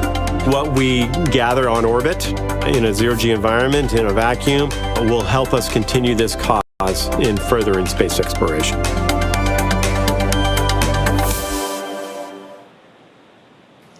To date, Dragon has carried more than 1,000 research experiments to and from low Earth orbit and the International Space Station since 2012. Whether it's returning time-sensitive experiments from the International Space Station or bringing back science performed inside the spacecraft while in orbit, Dragon safely returns at home. While docked with the International Space Station, Dragon can also act as a lab, providing extra room for astronauts to perform their work. And when the space station is fully booked, Dragon also serves as an extra bedroom when necessary. Yeah, exactly, Kate. And actually, NASA astronaut Michael Hopkins, who joined us earlier in the show, slept inside of Dragon during his entire 6-month stay aboard the station. Now, Dragon can also serve as a lab while orbiting Earth. During the Inspiration 4 mission back in 2021, the crew, as you see there, conducted research while traveling weightless at over 17,000 miles per hour, just as the Polaris Dawn crew will be doing over the next 5 days. Dragon's cargo capacity can be allocated for both crew essentials as well as scientific equipment dedicated to microgravity research and experiments. Yeah, and in fact, SpaceX is currently accepting proposals for research studies and experiments to fly on Dragon. This could be research to understand mental and physical impacts while on orbit, exploring how to improve training, physical fitness, and mental well-being, or advancing medical care with the exploration of just-in-time training and tools. The selected research study groups will have access to SpaceX's crewed Dragon missions, opening up opportunities for researchers that might not otherwise have an opportunity to do so. For more information about SpaceX's on-orbit research program, visit spacex.com/humanspaceflight/research. Now, as we mentioned at the start of the show, there are a number of firsts for this mission. The first commercial spacewalk, possibly reaching the highest Earth orbit ever flown for a crewed spacecraft, which, if that happens, it would break the altitude record set by the Gemini 11 mission, which was half a century ago. Yeah, the Polaris Dawn crew will also be the first to attempt to use the Starlink network while in orbit. Dragon is carrying what we are calling a Starlink plug-and-placer. And Dragon, we are cycling the orbit tank isolation valves again to equalize the low-flow pressure system.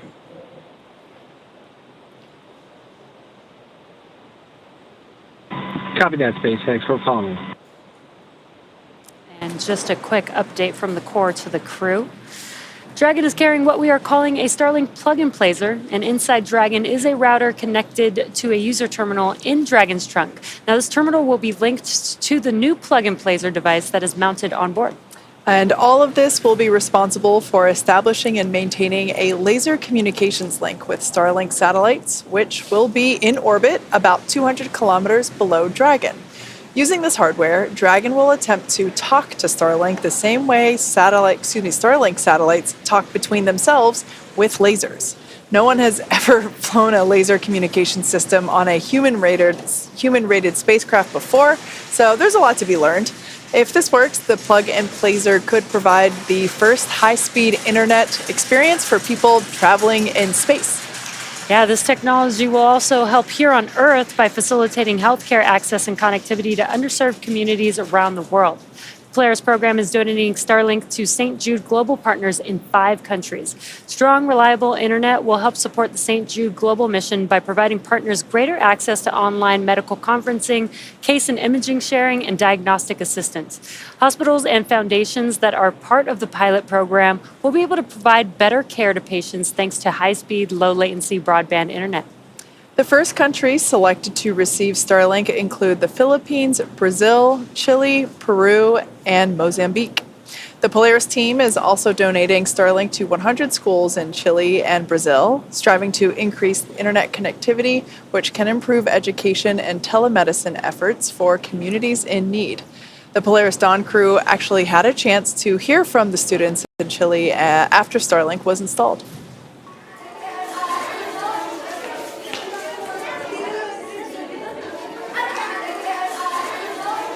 ¿Por qué los hombres van al espacio? It's so important to go to space because there is so much of it and we know so little about it. How many of you would like to be an astronaut someday? There we go. How many of you want to go with us on our mission? They all want to go. Starlink is also enabling the rapid development of SpaceX's Starship vehicle, which just completed its 4th flight test in June.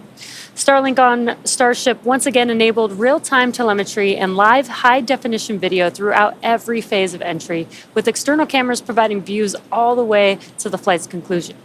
Down at Starbase Texas, we're continuing to build, test, and fly the world's most powerful launch vehicle ever developed. SpaceX's ultimate goal is to make life multiplanetary, and Starship is the vehicle that will get us there. Starship is a fully reusable transportation system designed to carry a massive amount of cargo and large numbers of people to Earth orbit, the Moon, Mars, and beyond. Starship will be capable of carrying up to 200 metric tons to orbit and up to 100 passengers. And we're still in the testing phase, but major milestones like flying at a high cadence, full reuse, and on-orbit refilling are key priorities. We're also building a second Starbase launch tower to further increase Starship's flight opportunities.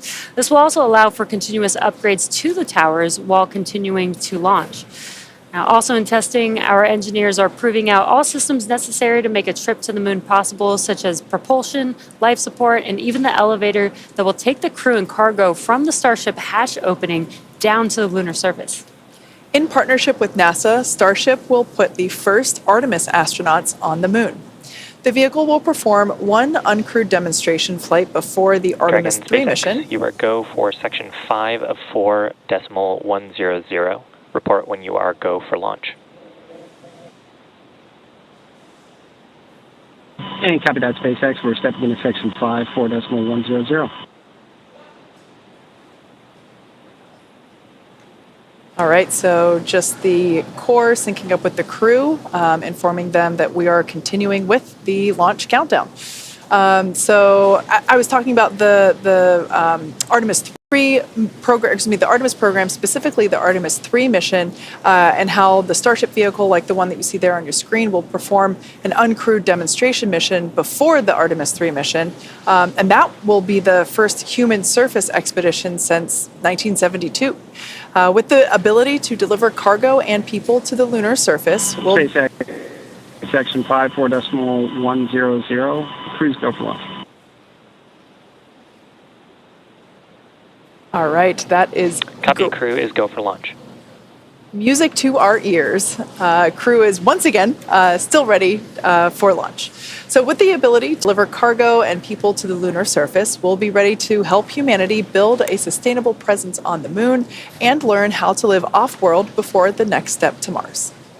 When the time comes for humans to explore the moon and beyond, they'll have to take everything with them for a surface expedition. Building bases or even cities will require huge amounts of cargo and eventually crew, and that's where Starship comes in. This year is shaping up to be a busy one for Starship. As we mentioned, we completed the fourth flight test of Starship on June 6th down in Starbase, Texas, as you see there. The Super Heavy booster lifted off successfully and completed a full duration ascent burn. Starship executed another successful hot stage separation, powering down all but 3 of Super Heavy's Raptor engines and successfully igniting the 6 second stage Raptor engines before separating the vehicles. Following separation, the Super Heavy booster successfully completed its flip maneuver and boost back burn to send it back towards its splashdown zone. The booster's flight ended with a landing burn and soft splashdown in the Gulf of Mexico, 7 minutes and 24 seconds into flight. The landing was caught by both the onboard camera as well as one of our marine buoys. Meanwhile, Starship's 6 second stage Raptor engines successfully powered the vehicle to space and placed it on the planned trajectory for coast.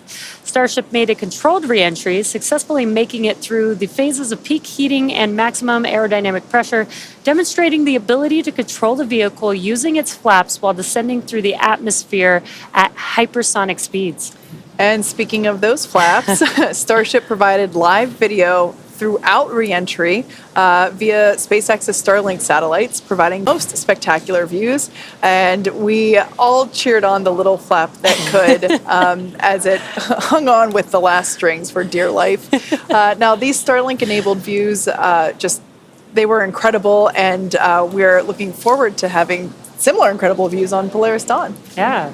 Flight 4 ended with Starship igniting its 3 center Raptor engines and executing the first flip maneuver and landing burn since our high-altitude test campaign, followed by a soft splashdown of the ship in the Indian Ocean about an hour and 6 minutes after launch.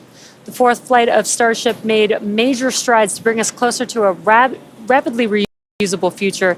Its accomplishments will provide data to drive improvements as we continue rapidly developing Starship into a fully reusable transportation system. Now, looking forward to Flight 5, we're getting ready to attempt the first ever tower catch of a booster.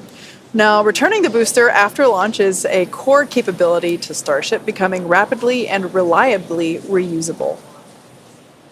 And speaking of rapidly, as of August 21st, we had both towers fully stacked, which is so incredible to see. That's a real photo. That's awesome.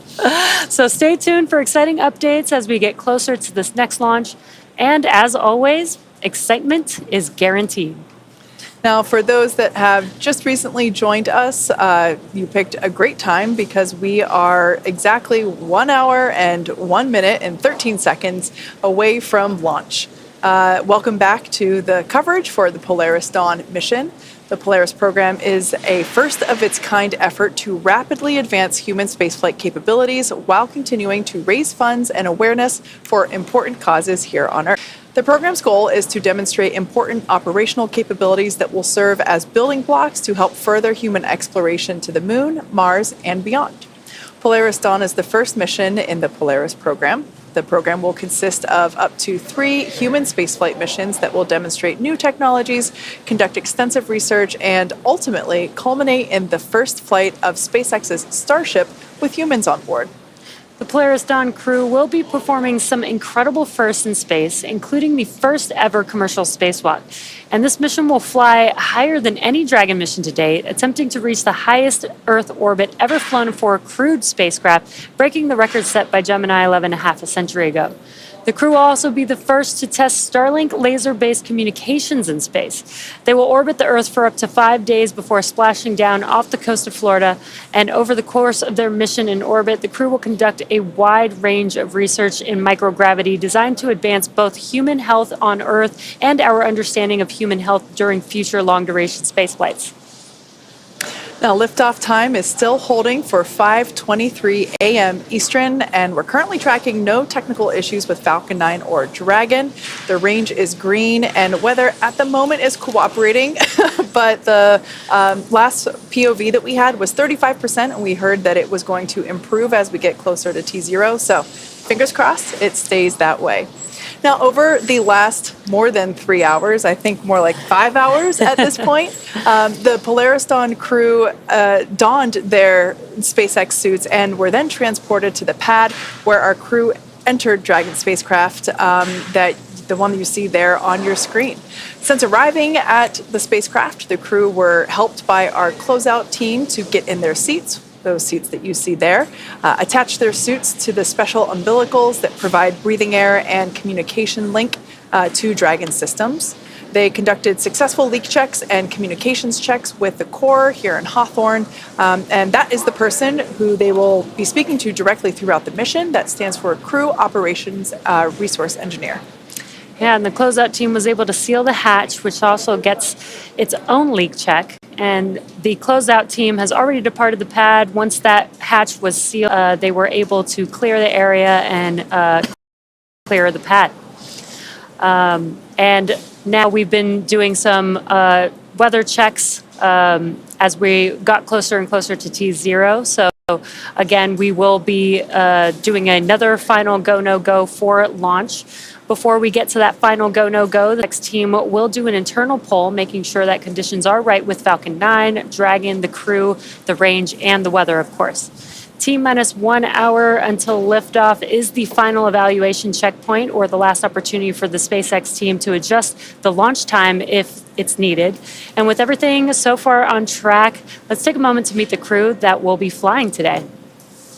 The Polaris Dawn mission has many time objectives, so the Polaris program chose a crew of experts who know each other well and have a foundation of trust that they can build upon as they undertake challenges of this mission. Mission Commander Jared Rook Isaacman served as commander of Inspiration 4, the world's first all-civilian mission to space. Jared holds for a weather update.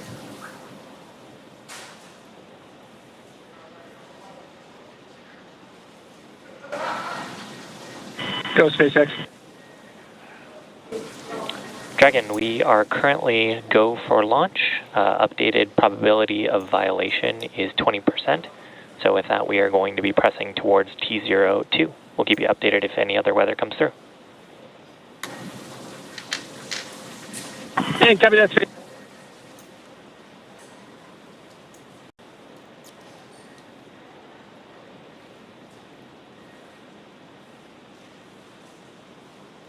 So as we just heard, our opportunity for launching is sounding better and better. The probability of violation for weather rules has decreased from 35% probability to 20%. So that is excellent news. Now let's talk a little bit about our mission commander, Jared Rook-Isaacman. He served as commander of Inspiration 4, the world's first all-civilian mission to space. Jared holds several world records, including 2 speed around the world flights in 2008 and 2009 for the Make-A-Wish Foundation. He has flown in over 100 air shows as part of the Black Diamond Jet team, dedicating every performance to charitable causes. In 2011, Jared co-founded what would become the world's largest private air force, Draken International, and that trains pilots for the U.S. Armed Forces. In addition to his role as CEO of Shift 4, Jared is an accomplished pilot and astronaut with over 7,000 flight hours. Mission pilot Scott Poteet served as mission director of Inspiration 4, and he goes by his call sign, Kid. A retired U.S. Air Force Lieutenant Colonel, Kidd served for 20 years in roles that included commander of the 64th Aggressor Squadron, Thunderbird No. 4 demonstration pilot, U.S. Air Force Weapons School graduate, operational test and evaluation pilot, and flight examiner. Kidd is a command pilot with over 3,200 flying hours and has logged over 400 hours of combat time. Following his Air Force career, Kidd served in various roles, including VP of Strategy at Shift 4. Mission Specialist Sarah Gillis is a lead space operations engineer at SpaceX, responsible for overseeing the company's astronaut training program. She helped prepare NASA astronauts for the Demo 2 and Crew 1 missions, and most recently directly trained the Inspiration 4 astronauts. Sarah is an experienced mission control operator who has supported real-time ops for Dragon's cargo resupply missions to and from the International Space Station as a navigation officer and as a crew communicator for Dragon's human spaceflight missions. In 2015, while studying at the University of Colorado Boulder, Sarah started an internship at SpaceX before moving into the astronaut training program full-time. And to cap off the Polaris Dawn crew, mission specialist and medical officer Anna Menon, who also serves as a lead space operations engineer at SpaceX, where she manages the development of the crew operations and works in mission control as both a mission director and crew communicator. During her time at SpaceX, Anna has led the implementation of Dragon's crew capabilities and developed critical operational responses to vehicle emergencies. Prior to SpaceX, Anna worked for 7 years at NASA as a biomedical flight controller for the International Space Station. She received her bachelor's degree in mathematics and Spanish from the Texas Christian University and her master's degree in biomedical engineering from Duke University. And that is our Polaris Dawn crew and the first SpaceX employees to fly on a SpaceX mission. Anna and Sarah also supported Inspiration 4 and actually served as trainers for the crew of that mission. So I can only imagine how incredible and the feelings that they have and how wild it is to experience a launch from the other side of the mission. Now, as the Polaris Dawn crew prepared for this mission, they had a pretty cool opportunity to sit down with a legend of spaceflight, Apollo astronaut Charlie Duke, one of only 4 surviving moonwalkers from the Apollo program. He flew on the Apollo 16 mission to the lunar surface in 1972, and more than 50 years later, he had some great advice for our crew in advance of the first ever commercial spacewalk.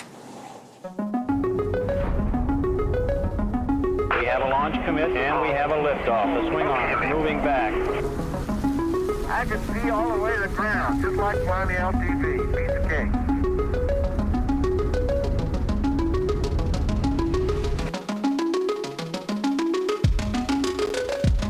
Welcome to our mission control. Thank you very much. We copy you down, Eagle. You got a bunch of guys about to turn blue. We're breathing again. Thanks a lot. What emotions run through your head as you watch that? For Apollo 11, it was really tense. Yeah, the tension in mission control was through the roof. You know, I was more tense in that landing when I actually did it. Because, you know, in the spacecraft, you're seeing all the systems, whereas in mission control, you're just looking at a little screen, you know, and ours never were this big. They were just little things. First off, I want to say thank you for inviting me to come out and get a briefing from y'all and maybe throw a little piece of advice every once in a while to you. You're one of the 12 humans in history that has gotten to walk on the face of the moon, and now you're sitting here at SpaceX. I'm curious what your aspirations, your hopes, your dreams are for the future of human space exploration. Well, I'm excited about the privatization of space. When it first came about, I was a little dubious, but then it was quickly obvious that SpaceX knew what they were doing.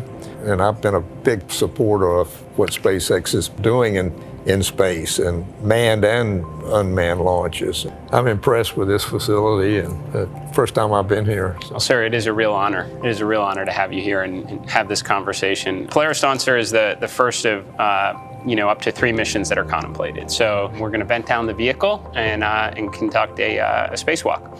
And we're going to test out a new spacesuit that the engineers at SpaceX here have been developing. It's to learn really as much about this new generation suit that SpaceX has built and then the entire operation associated with it. I'll be one of the crew members that goes outside the vehicle. Sarah will be as well. And then Kit and Anna are going to be inside the vehicle in kind of supporting capacity and be the eyes and ears of, while we're outside. Is that visor assembly separate from your... The whole thing is integrated. It's all integrated. Yeah, it's a spiral waist zipper that we don and doff the suit. It's important to have a suit that works. I mean, it's mobile and fits. Sir, based on your training experiences, what was the most memorable thing you went through? Let me cover something that's very similar to y'all's, and that's the Trans-Earth EVA. Are you ready, Charlie? Roger, copy. Looks like the old moon. Both Apollo 15, 16, and 17 had no problems with the Trans-Earth EVAs. They're very spectacular. I mean, the view, that was my most impressive memory, really, is to float out, and there was the Earth down here about 180,000 miles away. And my job basically was hook myself in so I don't float off and hold on. How long are you depressurized? So for the spacewalk, based on the vehicle design and what we can support, we have about 2 hours end-to-end for both depressurizing external operations and then repressurizing the spacecraft. But we'll all get suited up, depressurize the spacecraft, and then 2 people, one at a time, will go outside, come back in before we repressurize the spacecraft. My advice is don't let go. That's good advice. I wish you well. Thank you. The goal of SpaceX is to build technologies necessary to make life multiplanetary. And this is the first time in the 4 billion year history of Earth that it's possible to realize that goal. Missions like Polaris Dawn are helping accelerate those efforts by developing and testing technologies that will enable humans to live and work in space, while also improving life for us here and now. I'm a total believer in the SpaceX mission and vision. I think the world is a more interesting place when you can journey among the stars. I believe that a lot of the questions that human beings have asked themselves since the beginning of time are probably out there, and we've barely scratched the surface, and SpaceX is trying to change that. Polaris Dawn has some really ambitious objectives, and the missions that follow it will also as well. And the hopes for all of these is that we will develop technologies and test technologies that will help SpaceX ultimately achieve its long-term ambitions of making human life interplanetary. What's really unique about the Polaris Dawn mission is it's a development mission. So not only are we taking the basic fundamentals of how to live in Dragon and operate the spacecraft, but we're now adding whole new operations for new suits, new systems, a new repressurization system in the capsule. There are whole new procedures for executing the spacewalks. We are doing incredible things, and we are changing the world, and we are making history. The men and women of this organization, the level of intelligence, it's unmatched. And that's why we're so passionate about our mission and about what SpaceX is continuing to do with their vision to further space exploration. There's a lot of things that you can be on either side of debate on, but for sure, it's okay to put a small percentage of our resources in advancing our species, and along the way, completely change the trajectory for humans on this planet in a positive way. And we can try and fix some of the day-to-day problems too. It doesn't have to be this either or, but yet so often it is. We're coming up on T-minus 46 minutes. The launch director and the launch team have conducted their electronic poll. The launch director has also checked with the Dragon mission director for their readiness. Everything continues to look good. We're going to be hearing some instructions from the SpaceX launch director. He'll be making announcements on the control room lockdown and protocols for hold or launch escapes. And he'll also be reminding the team that inside of T-minus 10 seconds, only the computer can abort the launch. Now, once the LD, the launch director, gives these instructions, they will clear the team to proceed with moving the crew arm away from the launch vehicle. You can see the arm is in the access position right now, but once we get... Poll is complete and the team is ready for crew access arm retract, propellant loading, and launch. Both control rooms will go into lockdown at T-minus 45 minutes and remain in that state until the launch escape system is disarmed. All operators are to remain at their console and maintain a sterile cockpit until MD confirms successful disarming the launch escape system following orbit insertion or propellant offload in the event of a scrub. For non-urgent no-go conditions, brief the C or LD and they'll approve aboarding the countdown. For urgent issues affecting the safety of the operation, operators shall call hold on the countdown net.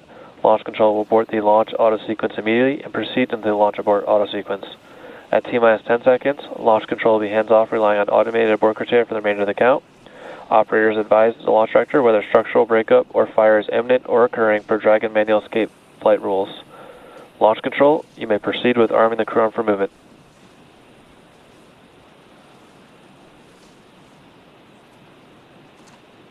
We've heard the instructions. We're waiting to hear them inform the crew that access arm retract has started.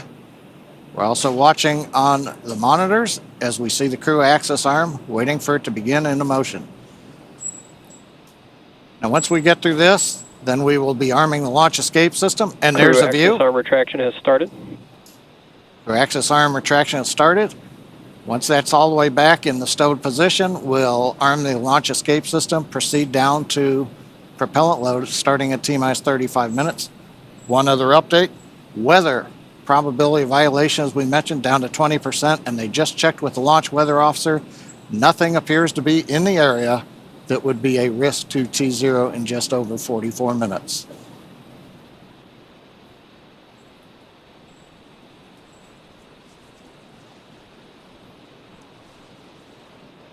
And Jesse, you can see crew access arm starting to come back now. Yeah, this is a very exciting moment here. This is one of the last major visual milestones that we'll see in preparation for liftoff. And soon we should also hear the call out that the Crew launch... access arm retraction is complete. And great call there. That is the conclusion or completion of the crew access arm retraction. We should also hear the call out for the launch escapes. Dragon, you are go for Section 6. Close visors and arm the launch escape system. Copy that, SpaceX. We are stepping into Section 6. We're going to close visors and arm LES. And there it is. They're getting ready to arm the launch escape system. And the crew is closing their visors, which you can see there. This is in preparation for that arming of the launch escape system. And then also coming up will be Falcon 9 prop loading beginning. Yeah, we can see their tablets there on their legs, strapped on top of their SpaceX suits. Dragon, Section 6.2, our visors are closed, and we are proceeding with arming LES. SpaceX copies. So those tablets that they have provide all the information that they need for the mission. The crew, as you can see, reporting that they are ready for the next steps, reporting that all their visors are closed. Arming of the launch escape system now coming up.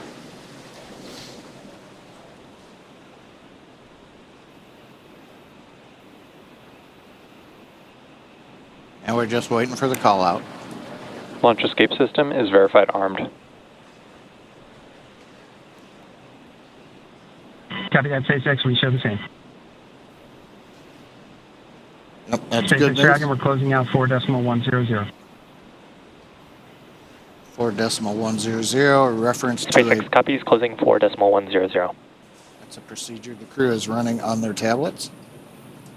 So with that, the launch escape system is now armed. Should something happen that requires Dragon to execute an emergency escape, if something were to happen to the Falcon 9 or the pad right now, the system is ready to go. There's another key reason. Once we got the crew access arm back, we went right into arming the launch escape system, because once that system is armed, should we need to have the crew leave but depart via the crew access arm, that arm took a minute or so to retract. It can actually come back into the support position much faster than that.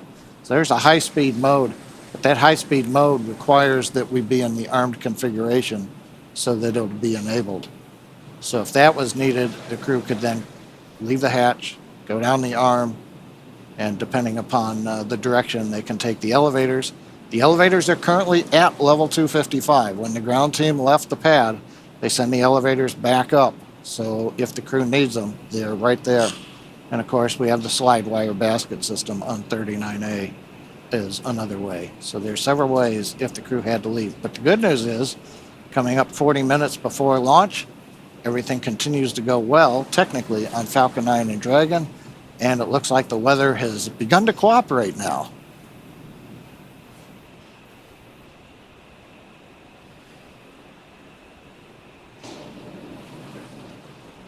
Now, next major event coming up at T-minus 35 minutes will be the start of propellant loading on Falcon 9. Once we get into that, then we're committed to the T0, even though there's still more time in the window and a third launch opportunity if we need it. We would not be able to take advantage of that if we get propellant going into the Falcon 9.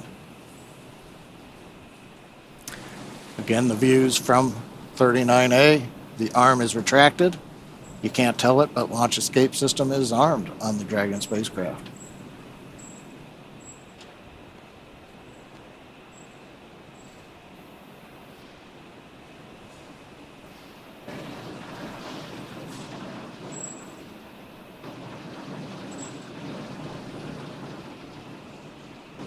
It's quiet right now on the nets. Team is mostly just waiting for the clock to get to 35.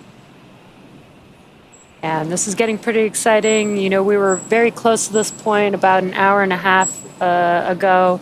And again, we did make that call due to weather to move the T0. And we did that prior to propellant loading, because once we start propellant loading, we're basically committed to that T0, which was a great call, again, from the team on monitoring the weather and going for the second T0, which has a much better probability of good weather at the T0. So very, very exciting. Yeah, definitely. We were operating at a 60% probability of violation, i.e. 40% favorable at the original T0. Called it off just before prop loading. And now, fast forward to hour and a half, 2-ish hours later, you know, we're now closer to 20%, or not closer, we are at 20% probability of violation, so 80% favorable. So definitely a significant increase. And as you said, stepping into prop load is a pretty strong vote of confidence that we're going to be able to make it. Hopefully, fingers crossed, there is always that 20%.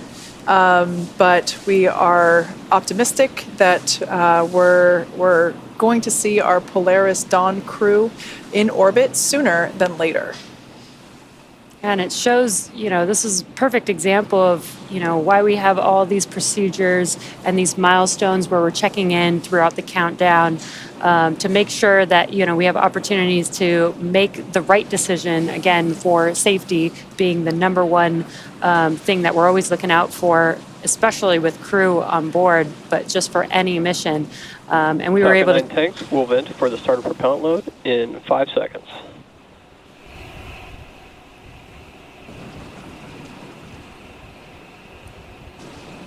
Yeah, we'll be hearing call-outs throughout the countdown up to the crew to let them know what's happening, both Falcon 9 and Dragon. And then we'll also hear call-outs on Ascent. Yeah, and the core is keeping them updated so that they, there's going to be new sounds coming inside of the vehicle, and the core can keep them updated since they won't be able to see what's happening, but they might be able to hear it. So they'll be able to monitor, those familiar sounds or those expected sounds as the core is updating them with each milestone. Now, our next major event, as we've mentioned, is the start of propellant loading onto the Falcon 9. We'll hear that starting at T-minus 35 minutes. We also may hear the call-out launch auto sequence has started. That is the ground computer program that controls the last 35 minutes. And we should also, as we mentioned, hear the launch director call out to the crew that propellant loading has begun.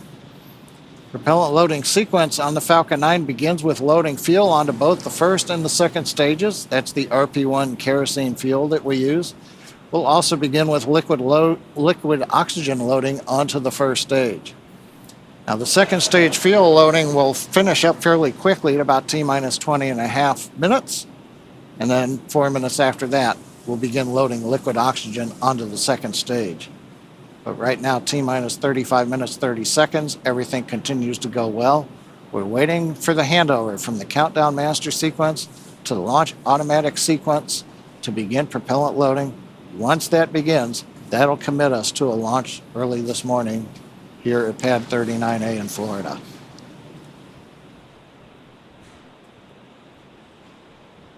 We'll listen in now for the start of propellant loading.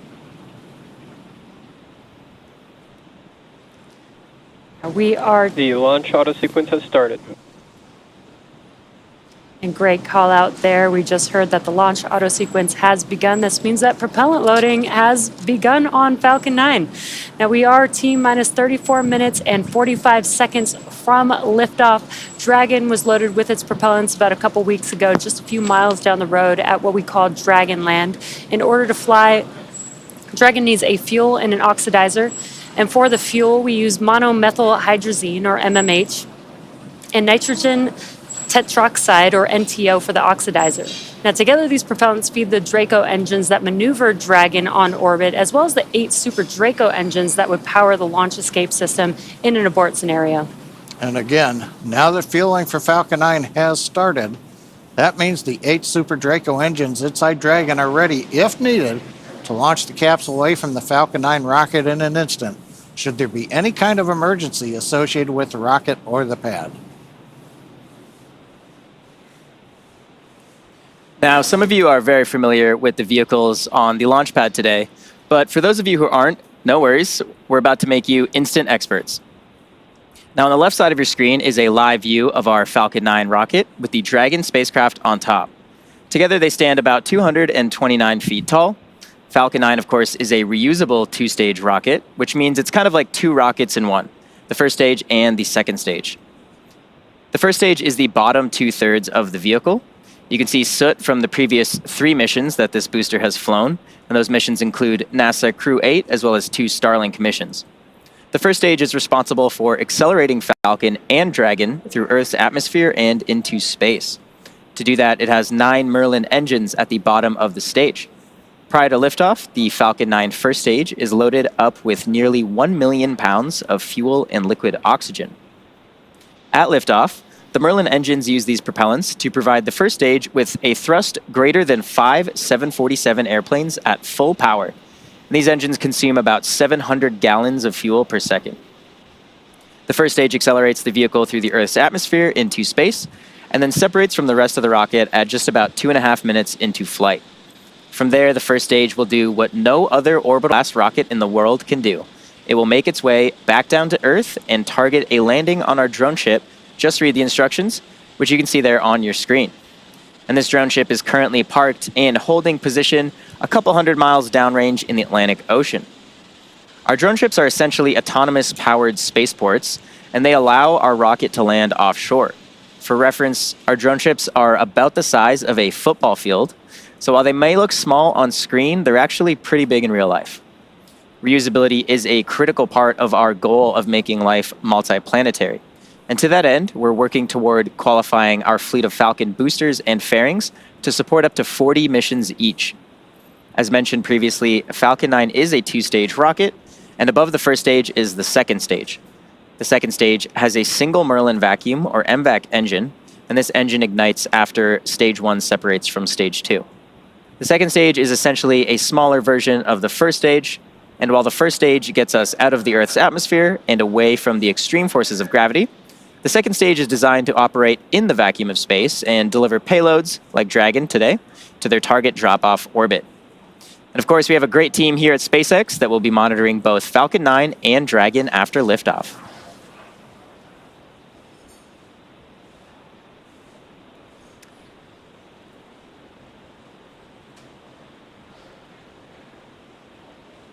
And like Atticus said, we have teams here in Mission Control, Hawthorne, and that team is responsible for close monitoring of the crew and Dragon every step of the way as the spacecraft orbits the planet along its customized flight path.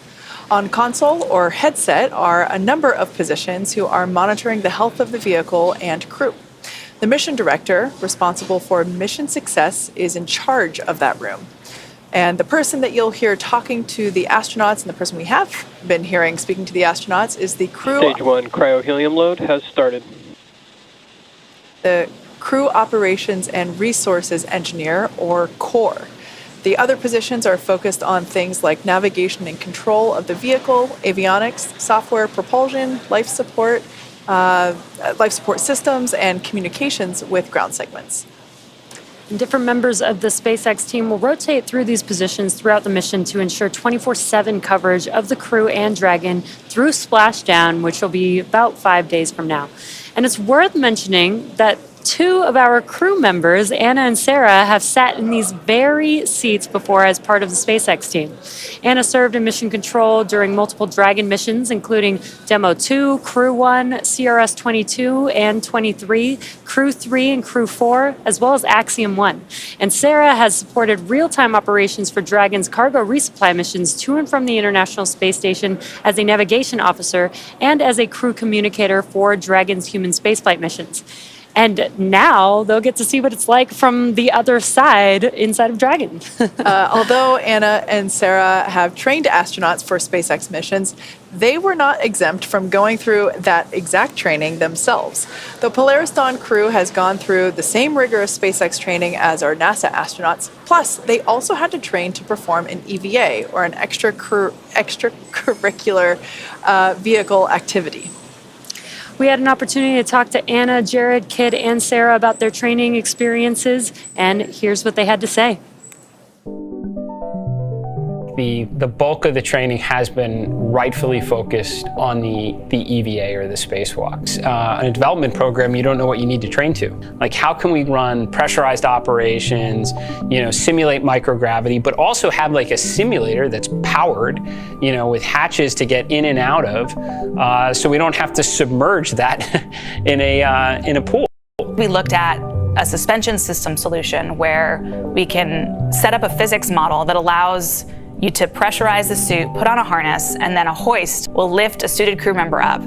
And you can basically use one finger and you press down and your whole body will move up, just like in space. It allowed us to really put into practice the different piece-by-piece steps that are necessary to complete this operation safely. One aspect of our training has been scuba diving.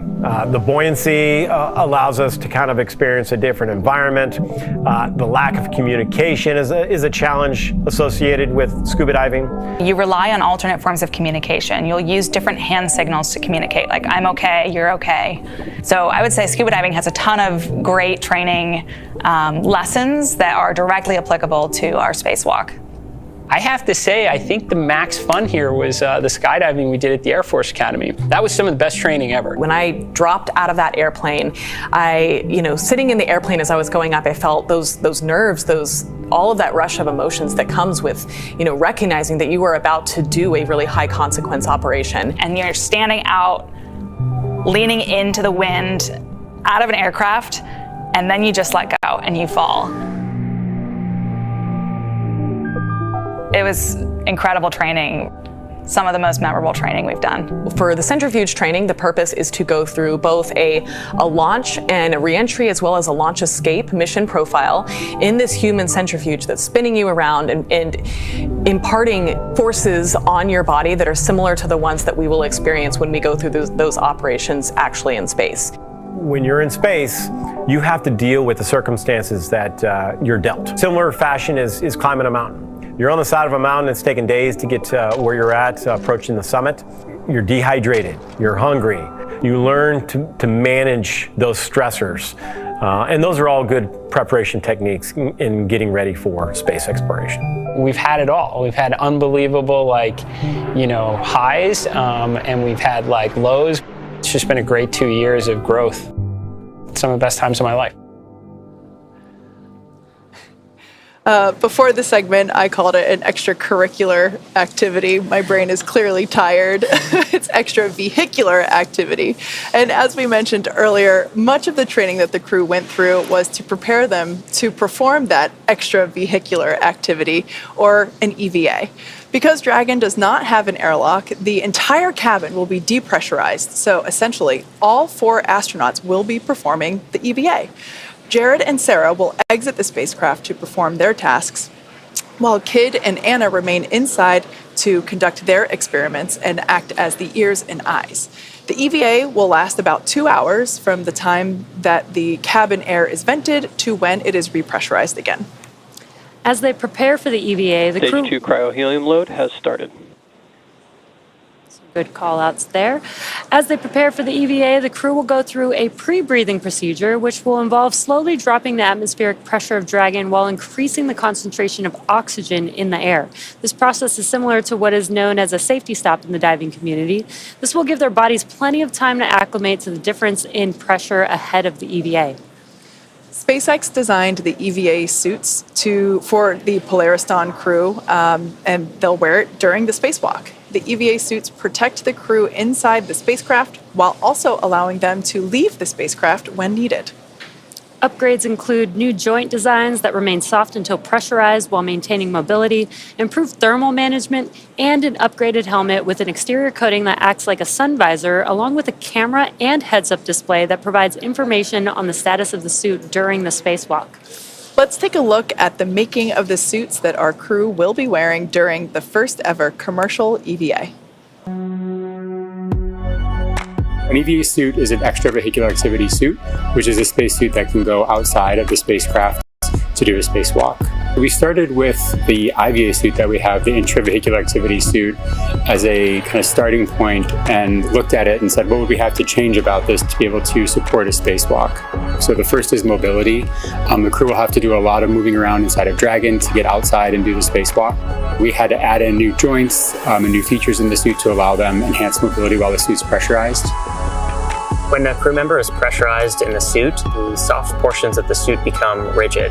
They need actual flexure and rotational joints to allow them to move around. It's kind of like a suit of armor made of fabric. We innovated in flexure joints to allow easy bending at the elbows and the knees, as well as a collapsible rotator joint that exists on the shoulder, which allows the suit to remain nearly fully soft, but when pressurized is a rotational bearing.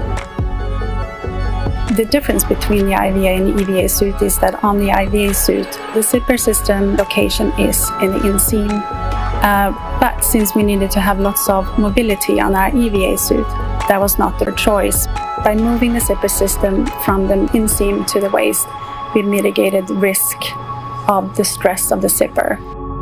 And another big element was also the thermal side of things. The crew is obviously exposed to a much more extreme thermal environment during the EVA. So we want to make sure that the inside of the suit is comfortable for them, and that as they interface with parts of the vehicle, that is safe for them to touch as well. The EVA suit is built and designed here at SpaceX in Hawthorne, California. We wanted to have something that's easy manufactured that we can handle here in-house.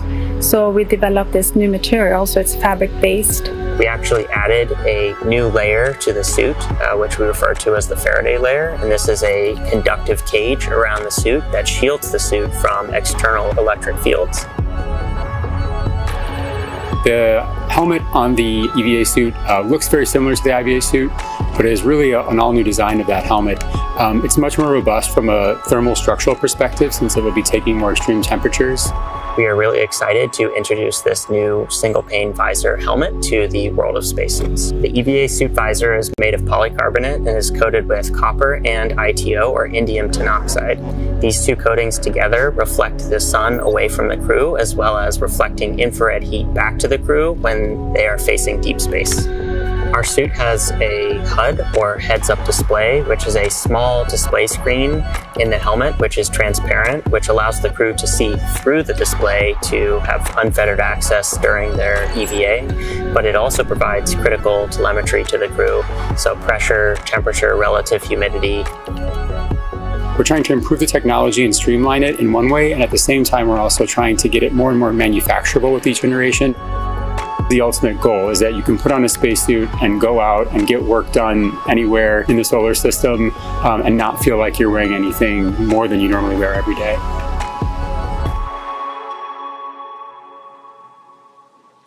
Between 190 to 700 kilometers above Earth, the Polaris Dawn crew will attempt the first ever commercial spacewalk. Here's how it all came together. EVA stands for extravehicular activity, and it's any sort of operation in space where a human is getting out of the spacecraft. So in the case of Polaris Dawn, we're going to be testing the mobility of the suit. We're going to see if the in-space operation matches the training we've done here in Hawthorne. There's really a lot of different things that can happen during an EVA, and this is the first step for Dragon and SpaceX. When I first started working at SpaceX, I never thought I'd be training a crew to do an EVA. It's brand new, it's so unique, we've never done anything like this before, and so we wanted to make sure we had the best possible training program for this mission. We want to see if we can train a spacewalk on Earth in a way that's representative of what it feels like in space. Even though only 2 people are going to be going outside during this first EVA, 4 crew will be in EVA suits going down to vacuum.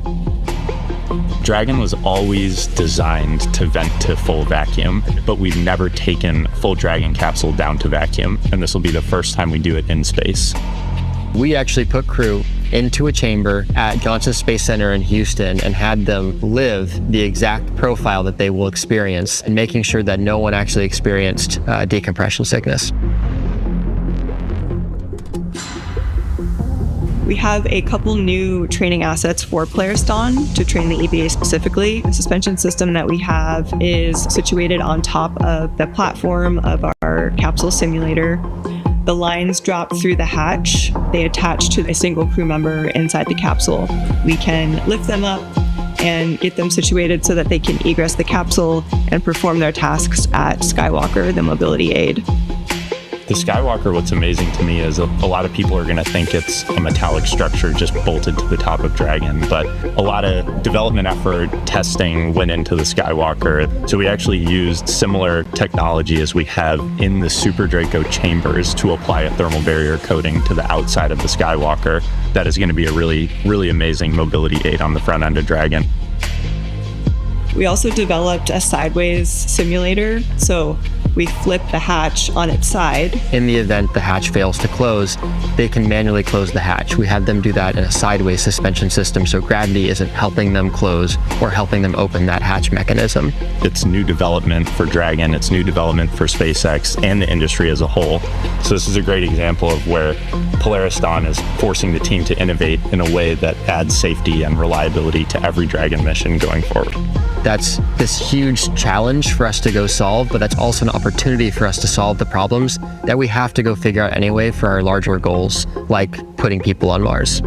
The Polaris Dawn objectives are the first step towards that ultimate flight with humans inside of Starship, which is right on the SpaceX development path that we have towards getting to the Moon and Mars.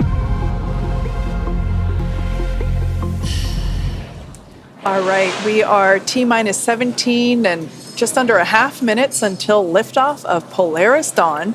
This mission will fly higher than any Dragon mission to date. There'll be lots of research experiments performed while the crew is on orbit. And most notably, they're going to perform the first ever commercial spacewalk. We're super excited to see the clock continue to count down. The crew is in their seats. The vehicle is actually being loaded with propellants as we speak. That began at T-minus 35 minutes.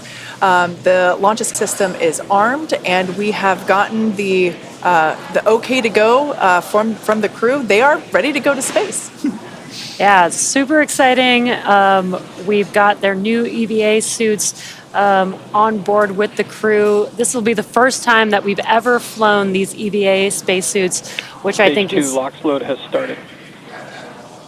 Which I think is one of the most exciting parts about this mission. And we did get a good call that Stage 2 LOX liquid oxygen loading is now beginning on the vehicle. Now, this mission will orbit Earth for about 5 days. And in addition to the first commercial spacewalk, it'll be the first time that we will be utilizing our newly designed Skywalker hardware, which I love the name. And it is a mobility aid that Sarah and Jared will use in their EVA suit testing during their EVA. So we are very much looking forward to the launch in just over 15 and a half minutes now. And everything so far looking good. We had much improved weather conditions when our first T0 occurred was 12:38. Wasn't so great. Here we are sometime later, and we're looking at a 20% favorability. So as you can see on your screen, like I said, about 15 minutes from the liftoff of Polaris Dawn. Lots of excitement building here in the building in Hawthorne, just outside of Mission Control. Now, I can only imagine what the crew is feeling as the clock counts down. Now, as we all wait together, let's hear from some of the crew of the Inspiration 4 mission as they reflect on what they were feeling just before their mission liftoff. I gotta say, right now, launching, people always ask me if I was afraid as soon as the engines lit and started taking off. And I was like, no, I was ready. But for me, you know, liftoff was really about concentrating on my job as the mission pilot. And I was wondering, because you guys, you know, were able to kind of sit there and enjoy it and sense it. How was it for you? Launch was the most fun I've ever had. I was just so excited, and people had been asking me, like, are you going to be nervous? And I thought I would be, but I just, again, I kept waiting to get nervous, and it didn't come. And then they're counting down from 10, and I remember saying, let's do this. Oh. And I might have had an expletive in there too. But then, you know, we're hearing the 10 count, and it's delayed because of the delay from Mission Control. And so we're hearing, like, they're on maybe 2 whenever we're actually lifting off. Right. But Jared was giving us his own count, and I remember he said something like, "All right, guys, get ready." And then we felt this big jolt, and then of course a lot of G-forces that came on really quickly. But it was just so smooth, and I remember I had the biggest smile on my face. Like I was having so much fun. Yeah. And for me, it wasn't just sitting there idly going for a ride. It was thinking about, okay, what am I hearing? What's that pressure I'm feeling through my chest? Because this is happening probably just once, right? And so how do you share this? How do you tell someone what you're going through in this moment if you're not paying attention to everything? And so that's what I was really trying to do, was, you know, look between my toes at the window, or look over at your screen, Cyan, and see, you know, where we are. Yeah. I was wondering if you could see how much you could see, because I couldn't see out the, you know, I was laser focused on listening to Jared and watching the monitor, and I was surprised at how smooth it was, because I was expecting for it to be a little bit more, you know, where the monitors are going like this, but it wasn't at all. But I always wondered, did you look between your toes and see? Could you see out? Were you able to? I don't think I did. I remember right before we launched, just seeing it was very dark. But I don't think we could really see anything except darkness. Yeah, I don't think we really could see anything except, and it wasn't until we got into space that we made our first orbit around it, where the sun was, you know, rising from the other side of the Earth, that we actually got our first light from the sun enter the capsule. Yeah. Yes, and I remember saying out loud, "Is that the Earth?" And like, obviously, what else would it have been? But it was just so unbelievable. I had to say it out loud. Yeah, interesting comment about first light. We'll be launching about an hour before sunrise at Cocoa Beach, Kennedy Space Center. But as they head into orbit, I wonder how long it'll take before we get sunlight into the capsules. They're heading northeast towards the sunrise. Yeah, the crew is certainly prepared for some pretty amazing views on Ascent. You know, we just heard from the Inspiration 4 crew about some of their experience with their launch. I absolutely love hearing them describe just how smooth the ride is. You know, that's always so surprising to me. We have 9 M1Ds, 1.7 million pounds of thrust, but yet somehow the ride is still smooth. That's just amazing.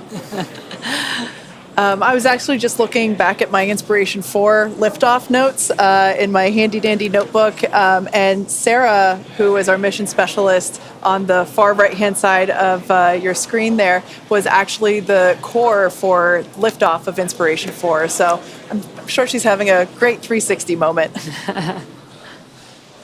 Now, as we approach the last few minutes before liftoff, we have some well wishes for the crew. Anna, Sarah, Kid, Jared. From the Dragonflight software team. On behalf of the Dragon Propulsion Build team. Dragon Avionics here. The materials team. For the Build Reliability team. The Draco team. The Dragon Propulsion Engineering team. Falcon Flight Reliability. From the Falcon Build Reliability Engineering team to Polaris Dawn. We're so excited for you on this Polaris Dawn mission. We're wishing you the best of luck from McGregor. Thanks for allowing us the opportunity to do a lot of testing. Thank you for flying Dragon. Please remember to keep your hands, arms, legs, and feet inside the vehicle at all times. May Falcon and Dragon propel you to unimaginable heights. We know our engines will get you there safe.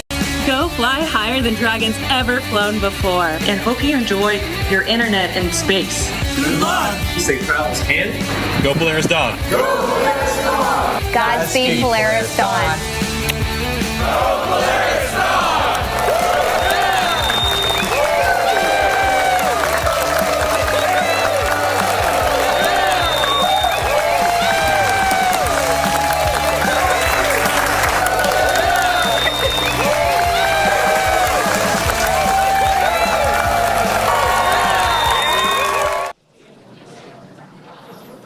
We're waiting to hear Core talking to the crew, configure crew displays, and give them the farewell message. Enjoy the journey and go safely.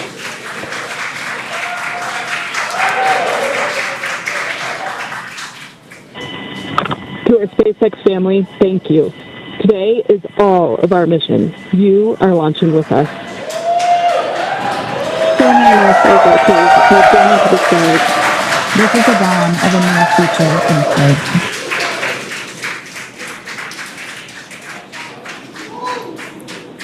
Coming up on T-minus 9 minutes and counting. Displays are configured for launch. We've heard from the crew. Core is giving them the ready to launch message. Now coming up here, as we launch, you're going to hear some call outs, possibly stage 1A or mode 1 alpha. These are abort modes that just let the crew know as we're flying what they should be prepared for in case they had to execute an emergency escape from the Falcon 9. Don't expect that, but they are trained, and that's when you hear 1A, that means they've lifted off.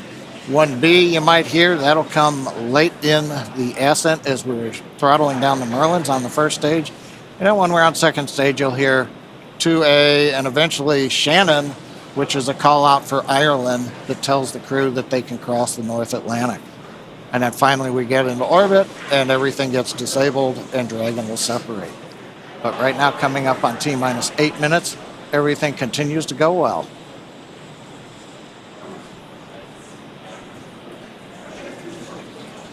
At T-minus 7 seconds, we should hear the call out that stage 1 engine chill has started. At this point in time, when we hear that, we'll know that we're beginning to flow a little bit of the super chilled liquid oxygen through the first stage engines. This helps to basically pre-chill the engine hardware prior to the full flow of that super chilled liquid oxygen. This helps the ignition sequence and helps to avoid any thermal shock to the hardware. At this point in time, Falcon continuing to undergo its propellant loading operations. And standing by for the call out for that engine chill initiation.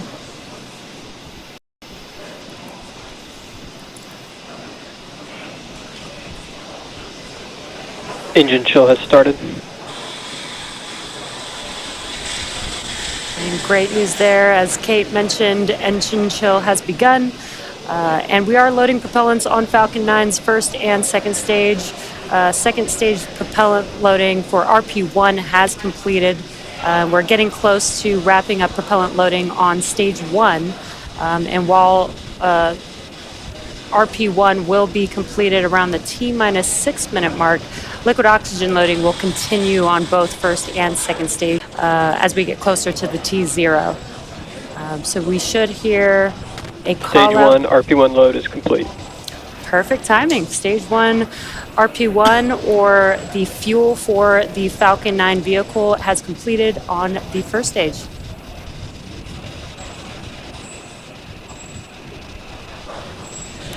Now, coming up next at around T-minus 5 minutes, we should hear a call out that Dragon has transitioned to configure for terminal count.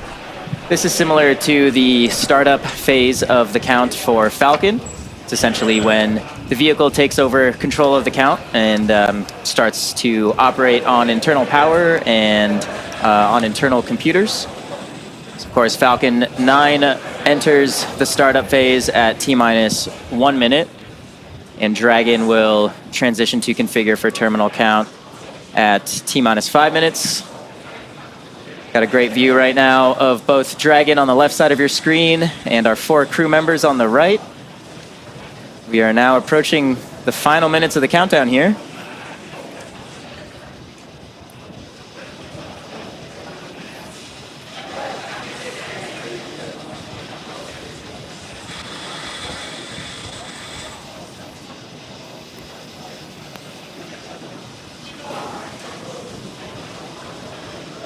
Falcon 9 tanks are pressurizing for strongback retract. Dragon is in configure for terminal count. So we've heard the call out. Dragon's configured for the last 5 minutes of the count. We're also pressurizing the second stage propellant tanks, first stage tanks. The strongback retract will be coming up next.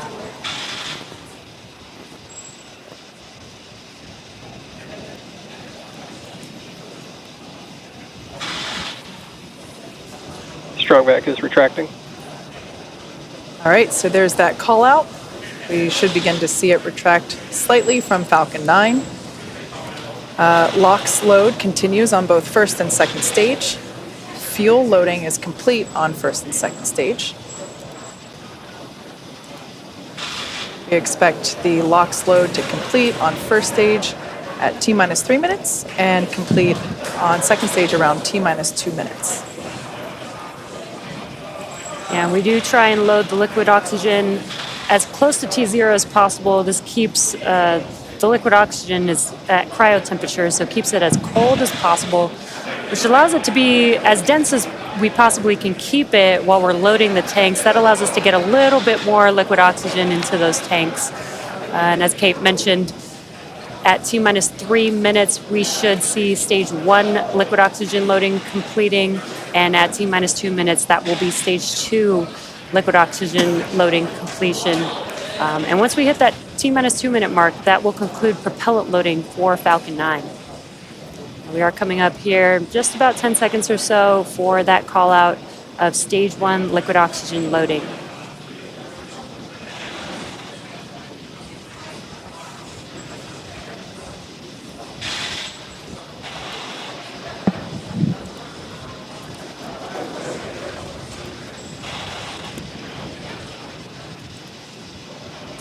Stage 1 LOX load complete. Okay, there's the call out. Dragon is in terminal count and on internal power. Dragon's on internal power. First stage, propellant tanks are loaded. Next major event, approximately T-minus 2 minutes, liquid oxygen load completes on the second stage. After that, at about T-minus 1 minute and 30 seconds or so, we will tell the crew to expect loud venting as we depressurize and drain the lines up the side of the strongback. And then as we get down inside the last minute 45 and then 1 minute, we'll get Dragon into countdown. Falcon 9 computers will go to startup.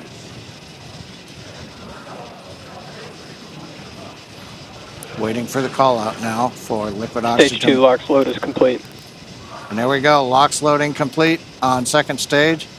All major propellant activities are complete. Dragon is in auto idle. Dragon's gone to auto idle, one of the states in its flight computer.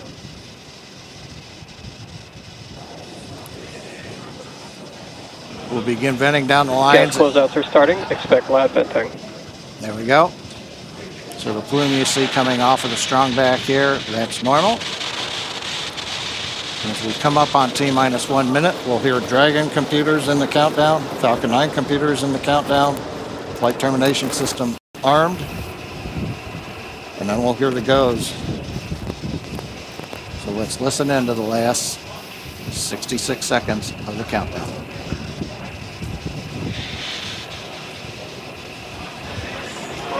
FTS is armed, Falcon 9 is in startup and is now controlling. Dragon is in countdown.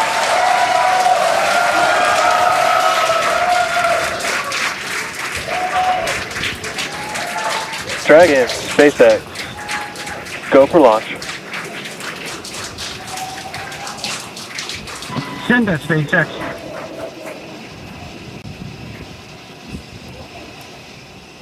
T-minus 30 seconds.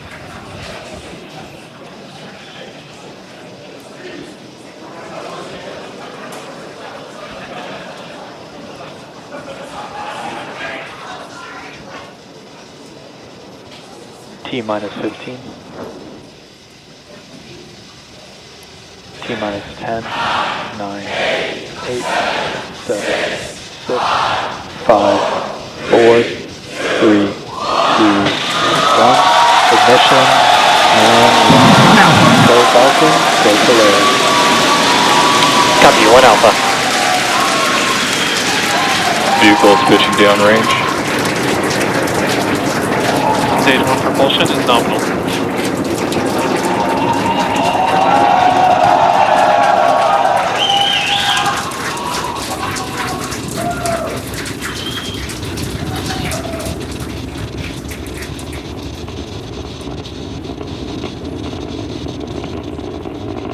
T plus 35 seconds into the Polaris Dawn mission, flying crew on board Dragon and Falcon 9 to new heights. Power and telemetry nominal. And we're throttling down in preparation for Max-Q. Next call out, the vehicle supersonic. And there on the left side, we got the Polaris Dawn crew. Supersonic.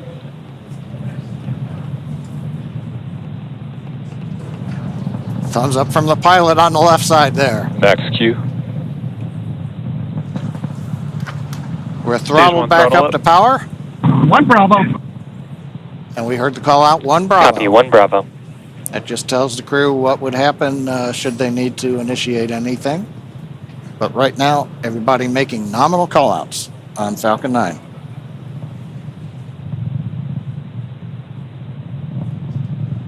Nice views from the ground camera and nice view from inside Dragon. MVAC chill is underway. The announcement lets us know we've begun the final chill of the second stage engine in preparation for its activity coming up at about T plus 2 minutes and 40 seconds.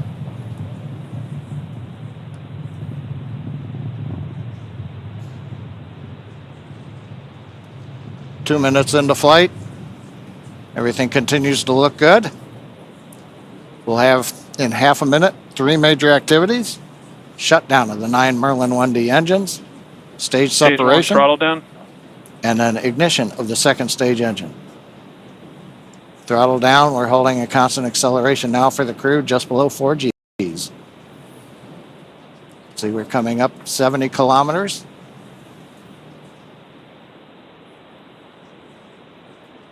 Preparing for MECO. Main engine cut off.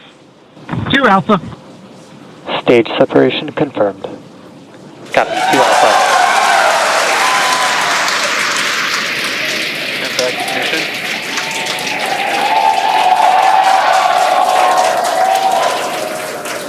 As you can tell by the cheers behind us and the views on your screen, the first stage booster now on its way to attempt landing on Just Read the Instructions. Second stage there on the right-hand side of your screen. You can see that the first stage has not yet reached its apogee. You can see the altitude there. Lots of thumbs up there from pilot Scott Poteet. Now 3.5 minutes into the Polaris Dawn mission. First stage continuing to make its way up to its apogee. We'll see that altitude begin to slow down. Dragon SpaceX, trajectory nominal. Great news there, indicating Dragon copy. that the second stage trajectory is looking good. Now the grid fins have deployed on the first stage. If we get first stage views, we might be able to see the Florida coast in the background. Oh, they're right there. Yeah, we sure can. Once again, our drone ship is attempting to land on, our booster is attempting to land on our drone ship. Just read the instructions.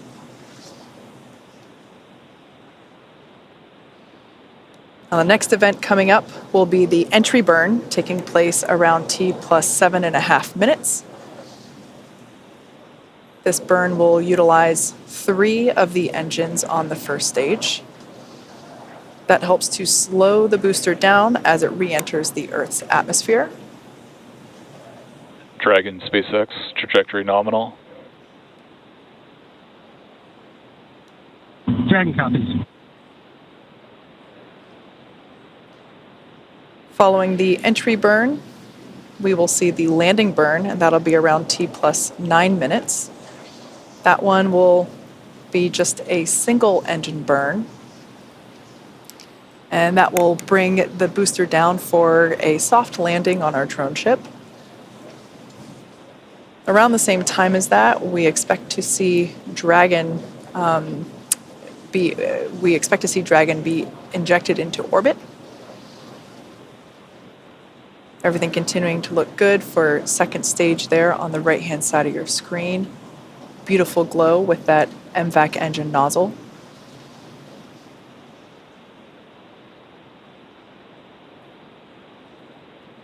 We can see the crew settling Dragon quite... SpaceX, trajectory nominal. Dragon copies. Crew seems pretty comfortable there at T plus 6 minutes. They're at about 4 Gs, and everything looks good. First stage continuing its descent back down to planet Earth.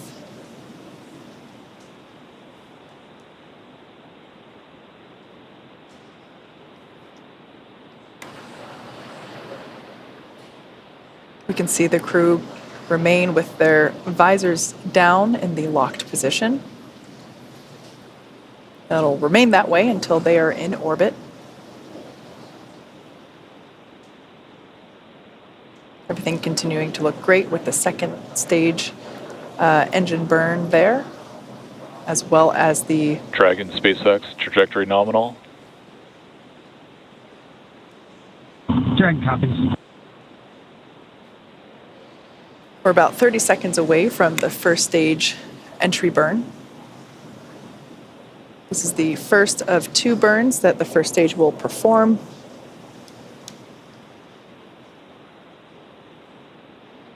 Designed to help reduce the amount of drag experienced by the first stage.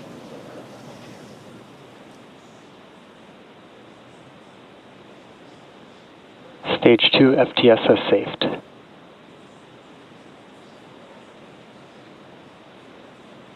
All right, standing by for entry burn begin on the first stage, there on the left-hand side of your screen.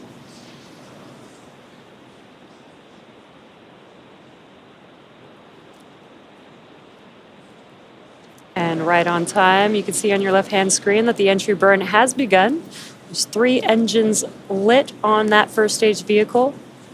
And this is about a 29-second burn and helps slow the vehicle down as it's re-entering the Earth's atmosphere. There you can see that the engines have now shut down on that first stage. That concludes the entry burn.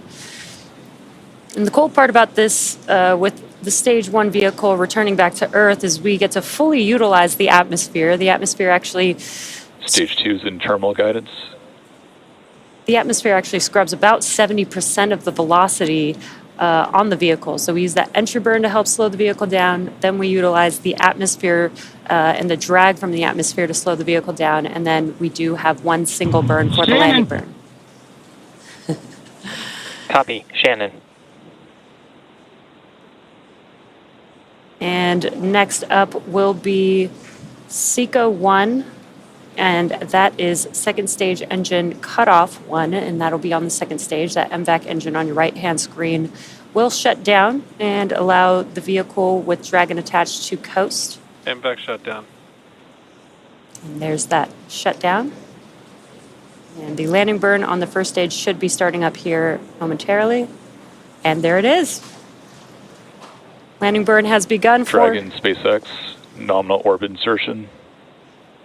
Dragon SpaceX launch escape system disarmed. Copy that, SpaceX, and we show the scene.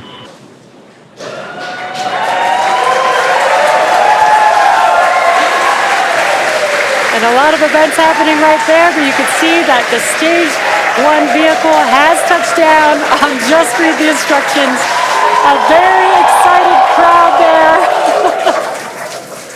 Here in Hawthorne, we've also confirmed MVAC engine shutdown and orbital insertion of the second stage with the crew on board. Yeah, honestly, a pretty impressive crowd for 2:30 in the morning here. We can see the crew enjoying their first taste of microgravity there on the left-hand side of your screen.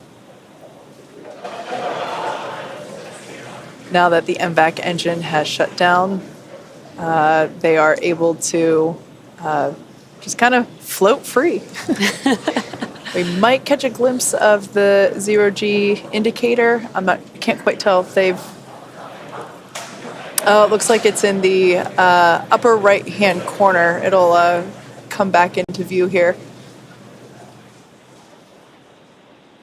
Once again, they will keep their visors on until given the okay by core here on the ground.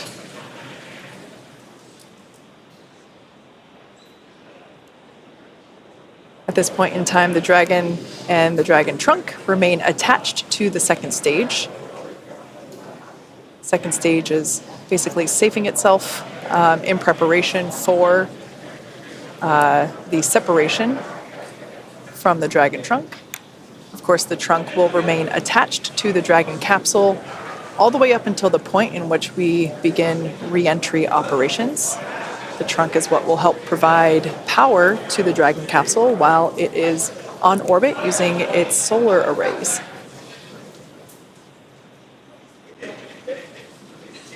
Looks like our first clear view of planet Earth there, our first of many for this mission.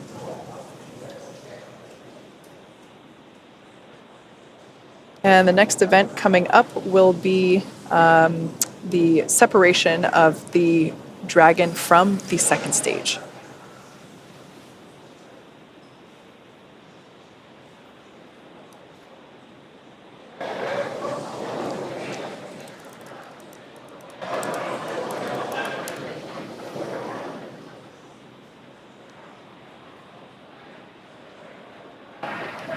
I believe this view here is, yep, it's of the trunk.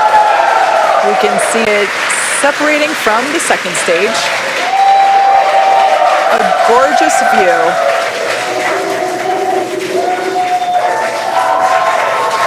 We can see that Polaris Dragon Dawn. separation confirmed.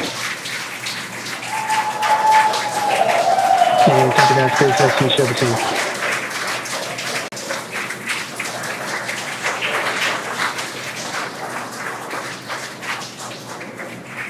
Polaris Dawn flying free into the sunrise.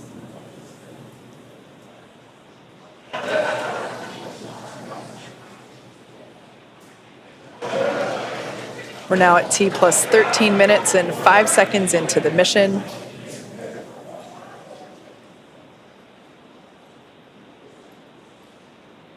Next major event will be nose cone deploy. Dragon, SpaceX. Today you embark on a journey not just for yourselves, but for all of humanity. Each of you has trained tirelessly and prepared rigorously for this moment, the moment where we reach higher into space than ever before. As you gaze towards the North Star, remember that your courage lights the path for future explorers. We trust in your skills, your bravery, and your teamwork to carry out the mission that lies ahead.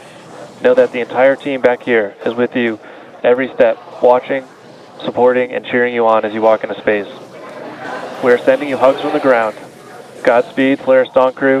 May you make history and come home safely. Now words from our CE. Dragon, CE, welcome to orbit. The Falcon team is honored to have helped you start your incredible journey. We hope you enjoyed the ride. The whole SpaceX family is looking up to you. Godspeed and good luck.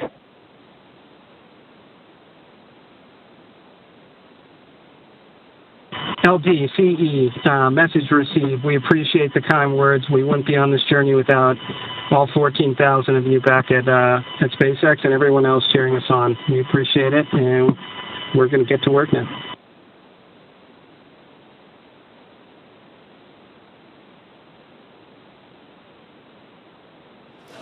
Some really nice words there from our tonight's launch director, Frank Messina, who, fun fact, was also the launch director on Inspiration 4, as well as chief engineer for this mission, Jared Metter. Really nice to see some endearing, or hear some endearing words up to the crew.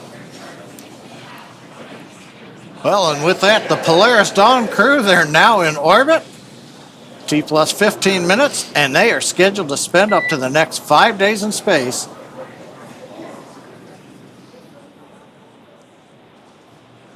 We heard that tone for a minute. We thought we might hear from the crew, but they're going to spend the next 5 days in space before splashing down off the coast of Florida.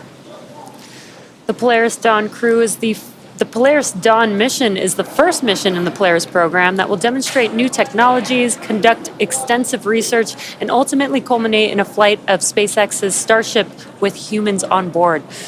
All of this while continuing to raise funds and awareness for important causes here on Earth. You can learn more about the Polaris Dawn program and the Polaris program at polarisprogram.com. This mission will fly higher than any Dragon mission to date, attempting to reach the highest Earth orbit ever flown for a crewed spacecraft, breaking the record set by Gemini 11 half a century ago. And there it looks like we can see some nose cone separation action happening. Now, the Polaris Dawn crew will also be the first to test the Starlink laser-based communications in space. Over the course of the mission, we'll be checking in periodically with the crew. Next up, Dragon will initiate a 2-day pre-breathe process to prepare the crew for their upcoming spacewalk, and that'll be this Thursday, September 12th. Dragon, SpaceX, nominal dehumidifier activation and service section Draco checkouts, and nose cone open is in progress.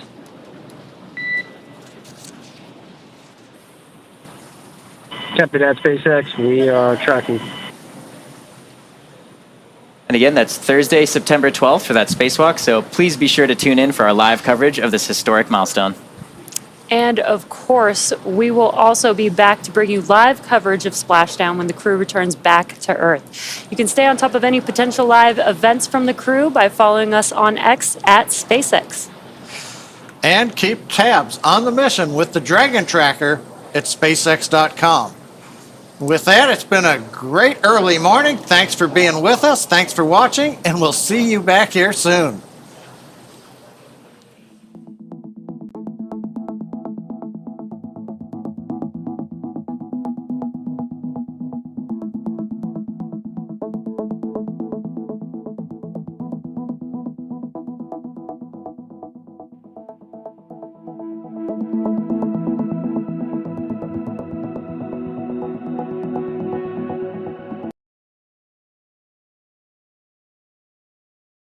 朋友都知道我是很挑剔的。防晒乳我选 KS 皇家呵护抗光清爽高防晒凝露，因为它有媲美蓝光神盾的抓藻植萃，保护我在阳光下延缓肌肤老化，维持青春弹力。可以防御工作环境里的3C 商品，各种光源对肌肤的伤害，擦起来清爽不黏腻。我特别喜欢它做到海洋友善，365天，天天抗光抗老化，是我的保养日常。你呢？呵护您，呵护全家人，专属你的 KS Royal Care 抗光清爽高防晒凝露。